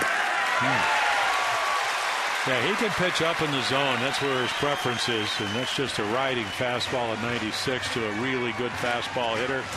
Try to hit it if you can.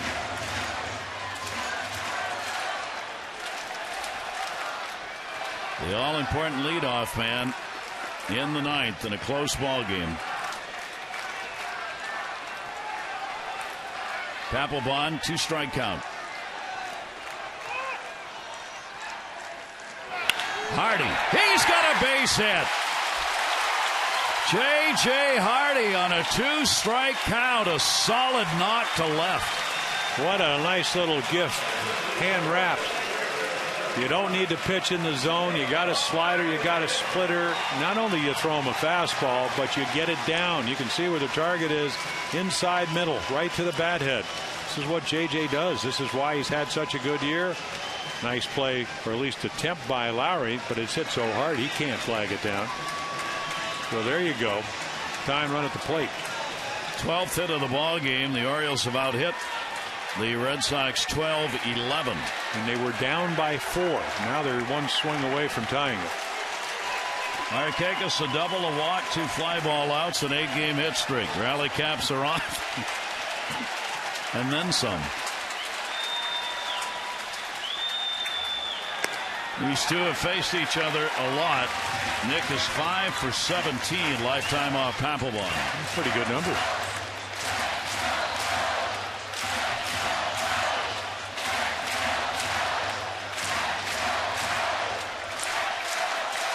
Nobody out, bottom of the 9th.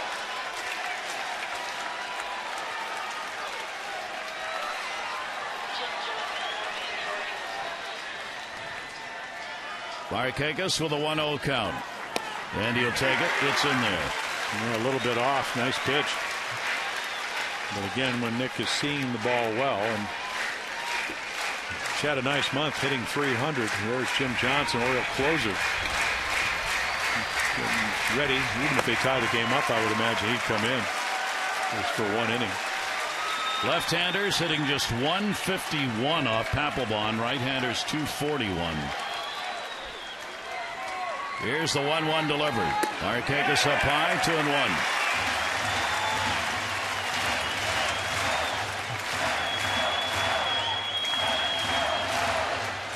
Well, he's got a whip, and that's walks and hits per 9 innings under a run. So doesn't walk a lot of guys, doesn't give up a lot of hits.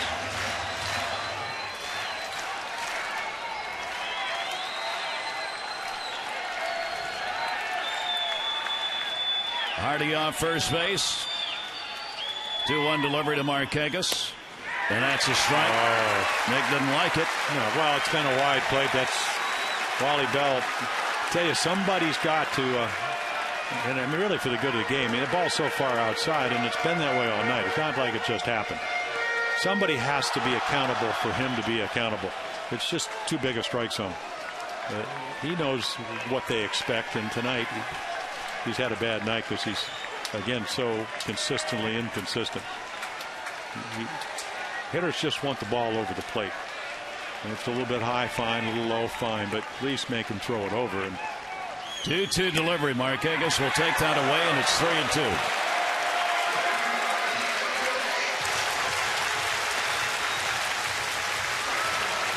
And Kirby talking with Hardy at first base. Yeah, Lavarnway looking over. A lot of times you'll start a runner. I don't think they start J.J. Hardy. He has yet to attempt to steal. And with the strikeouts, Papelbon picks up. Because again, if you start him and he gets thrown out, the tying run no longer is at the plate. 3-ball, 2-strike count. Hardy not going. Markakis will foul it back.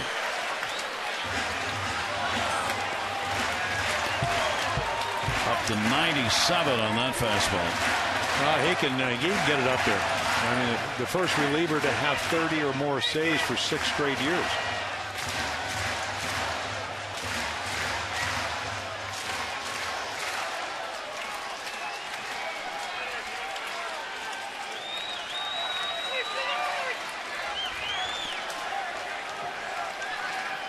Three-ball, 2-strike count.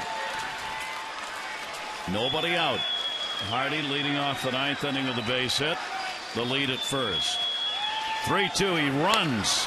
That's going to be fouled off outside of first. So he did not go the first time, but he did go there. Updating you the voting for the AT&T Player of the Game. There are the results so far. Text in your vote A, B, or C to 51862. Results on the O's Extra postgame show. Lavarnway getting his first 2 Major League home runs. Good for 4 RBIs in this game. The Ivy League vote coming out of Yale.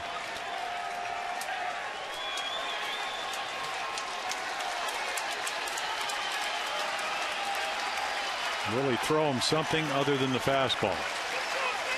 3-2. Runner goes. Well, they've got Papelbon up to 11 pitches thrown to the first 2 hitters. Yeah, when they got Andino got the big hit down the right field line, he had thrown 18 straight fastballs up in Boston.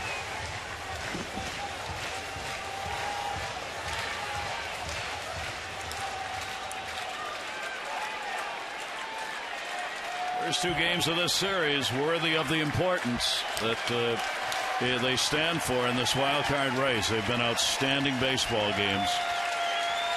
See if Hardy goes again. This will be the 3rd 3-2 pitch. Runner goes. Markakis fouls it again. Yeah, a little 2-seamer, just trying to give him a different look. 4 seamers, then 2 seamers. They act differently. One goes up, one kind of dives away.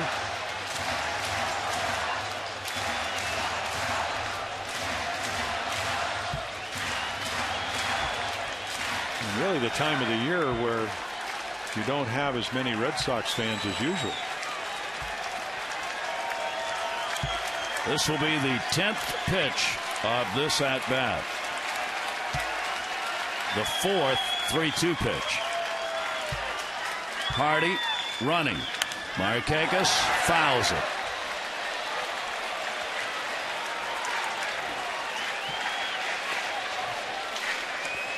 And Ryan Lavarnway out to just say, okay, you're the veteran. What do you want to do? Well, you got to throw a strike here, and he hasn't thrown anything but that. So, again, if you try to throw one of your other pitches, yeah, they may be effective, but Nick's pretty disciplined eye at the plate. If you walk him, who knows what's going to happen. The break is actually a good one for the Orioles. Hardy needs to regain some breaths over there as he's been running. So the little break there gives him a chance to regroup.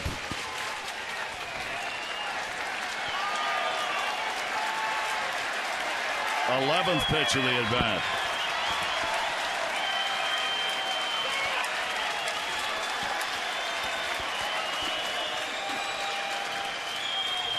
Hardy goes 3-2, and that's to first. There's one, and he stays on the bag at second. A great battle. Papelbon gets Markakis, moving the runner down with one away.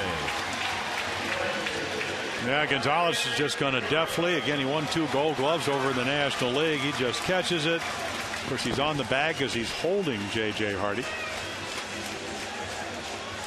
So one down. Now Guerrero. Boy, it all comes down to this. Tampa Bay has already won their ball game 5-3. They're waiting. The Red Sox hang on to win. The wild card race will be tied going into the final game of the season. Playoff game would be in Tampa Bay on Thursday if needed, if it stays tied after 162 games. But there's a country mile between now and then. The finish of this one and 2 games tomorrow. And it looks like St. Louis is, my eyes tell me correctly, have tied it up against Houston. 6-6. Yep. Atlanta's already lost their game 7-1. They have the 1-game lead over the Cardinals coming into today's play. Papelbon with 1 out. Here's Guerrero. 1 for 13 off Papelbon. Yeah, he can just throw it by him. That ball is chopped into left field for a base hit. Hardy had to wait. He'll stop at third, but the Orioles have the corners covered with 1 out. And here comes Matt Angle, who can steal bases. He's going to pinch run for Guerrero.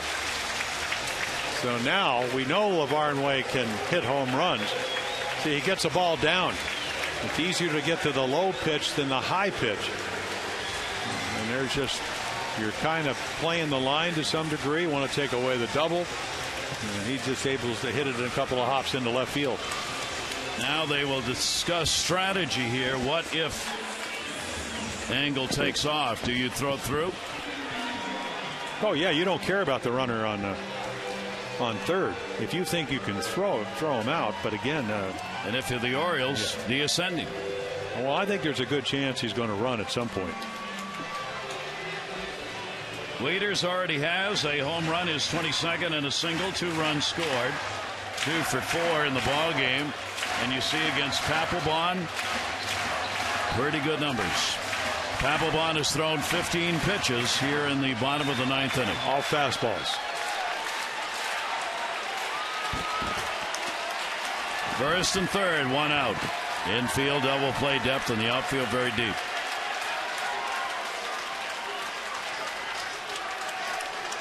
Runner not going. Strike 1 on Wieters. Now you can see he's much more effective up in the zone.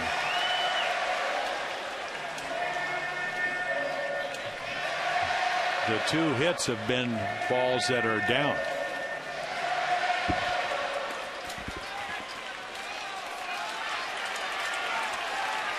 And of course the Sox are only, their concern is Angle at first. And if he's the tying run. 0-1 the count, runner not going inside the Wieters. And try as you might, what's speed at first base does, it changes your cadence on the mound. 11 out of 12. It's just a terrific running situation.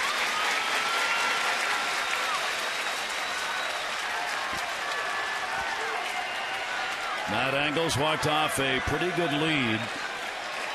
That front foot to the cut of the grass. 1-1, not going. Wieters, slow roller. Slow roller. Lavarnway just got him. Papelbon and Lavarnway were having a discussion. Lavarnway finally reaches out and just gets him at first base. Yeah, maybe by a quarter of a step. Matt Wieters getting down there as quickly as he can. The Orioles do score the 7th run. But again, usually you try to, it's much easier play for the catcher. Boy, was that close. RBI picked up by Matt Wieters. So Jones against Papelbon. Potential tying run at second base with 2 down. Winning run at the plate. And Jones is already homered. 3 RBI ball game for Wieters. Jones 3 for 9 off Papelbon.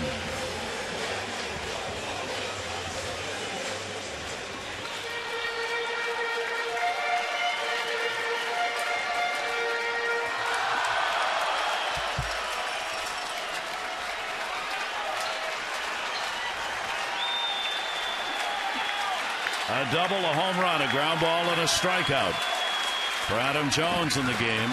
25 home runs on the year, 83 RBIs. Papelbon delivers, check swing, foul ball. Against Kansas City, one of the walk-offs of the year for the Orioles. He put it out. Bullpen didn't need to do any more. Adam came in and the Orioles had won it against Joaquin Soria.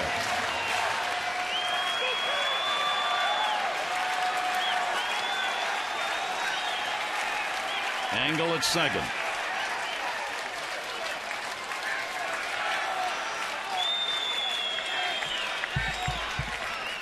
Papelbon with the 0-1 delivery. And Jones fouls it back and it's 0-2. Yeah, a little extra at 97.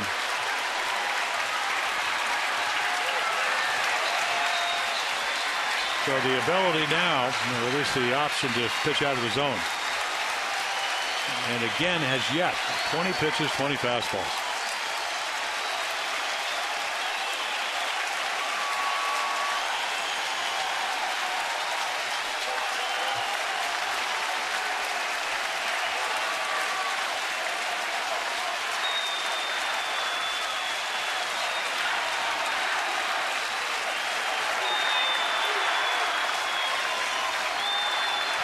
Here's Papelbon's 0-2 delivery. Jones fights it off.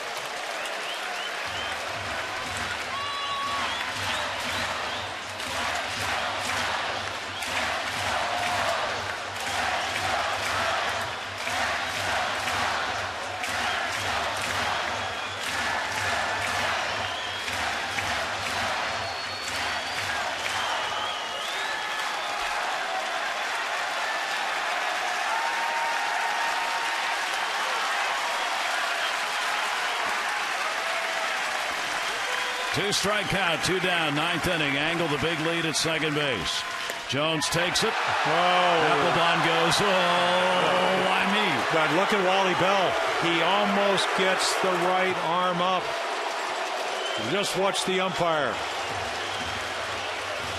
Wants to go and doesn't do it. Finally got it right. 1 ball, 2-strike count. Keeps it alive. They're the pitches they've been complaining about all night, they don't get.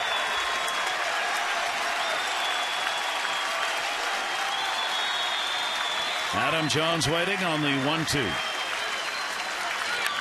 A little better swing right there.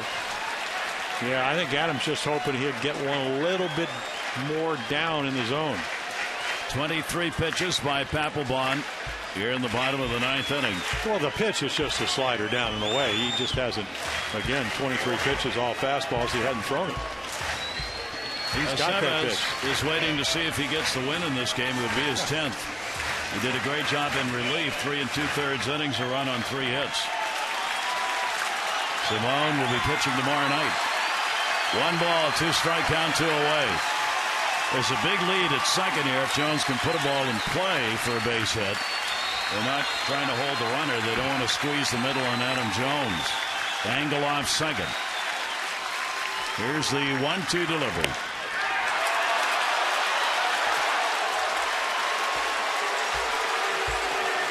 And while everybody was, oh, there we go. See, they've seen that big strike zone. You don't have to hit a home run. Just a little soft single roller somewhere. All the infielders, all they want to do is knock it down if they can't catch it. But Angle again with tremendous speed. Orioles with a run in the bottom of the ninth. They need one more to tie it. That runner's out at second base. Step out, yeah.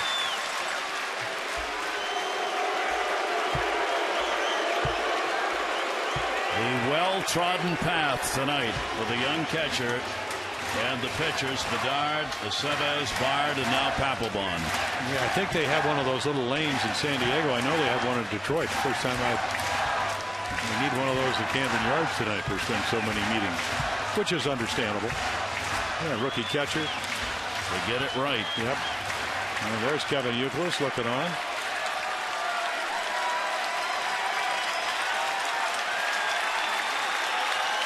Two balls, 2 strikes, 2 down. Adam Jones waiting. And there's the breaking ball. First time. Only took him 25 pitches to get to something different, and Adam's able to foul it off. Not a bad one either. Boy, we have had some at-bats here in this bottom of the ninth inning. Markakis, who took it to double digits. This is going to be the 8th pitch of the at-bat coming to Adam Jones. Leadoff single by Hardy. Scored on the Wieters ground ball out to make it an 8-7 game.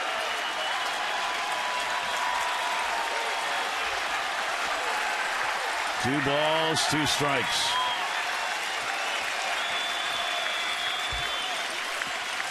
Here's Papelbon's delivery. Jones takes it, and it is 3-2. A nice little job by Ryan Lavarnway. He's all over smothering that breaking ball. So back-to-back breaking balls. Right there. That's the way you're taught. And it looks like St. Louis now has 9 runs. Cardinals are leading Houston in the 7th inning 9-6. Atlanta's already lost. Cardinals win that game. There will be a tie in the National League wild card.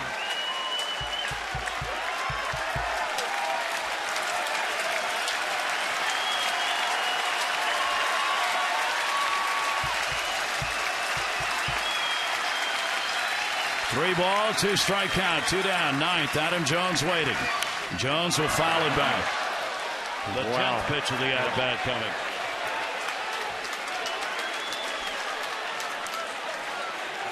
And another meeting.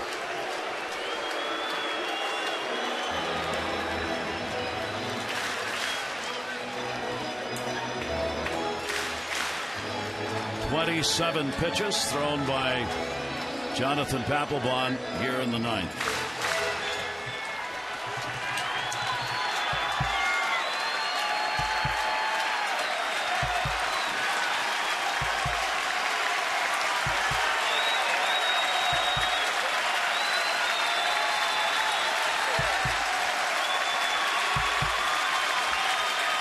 Again, the 3-2 delivery. Jones grounds it down to third. Big hop played by Lowry. Throw to first, and the Red Sox have won it.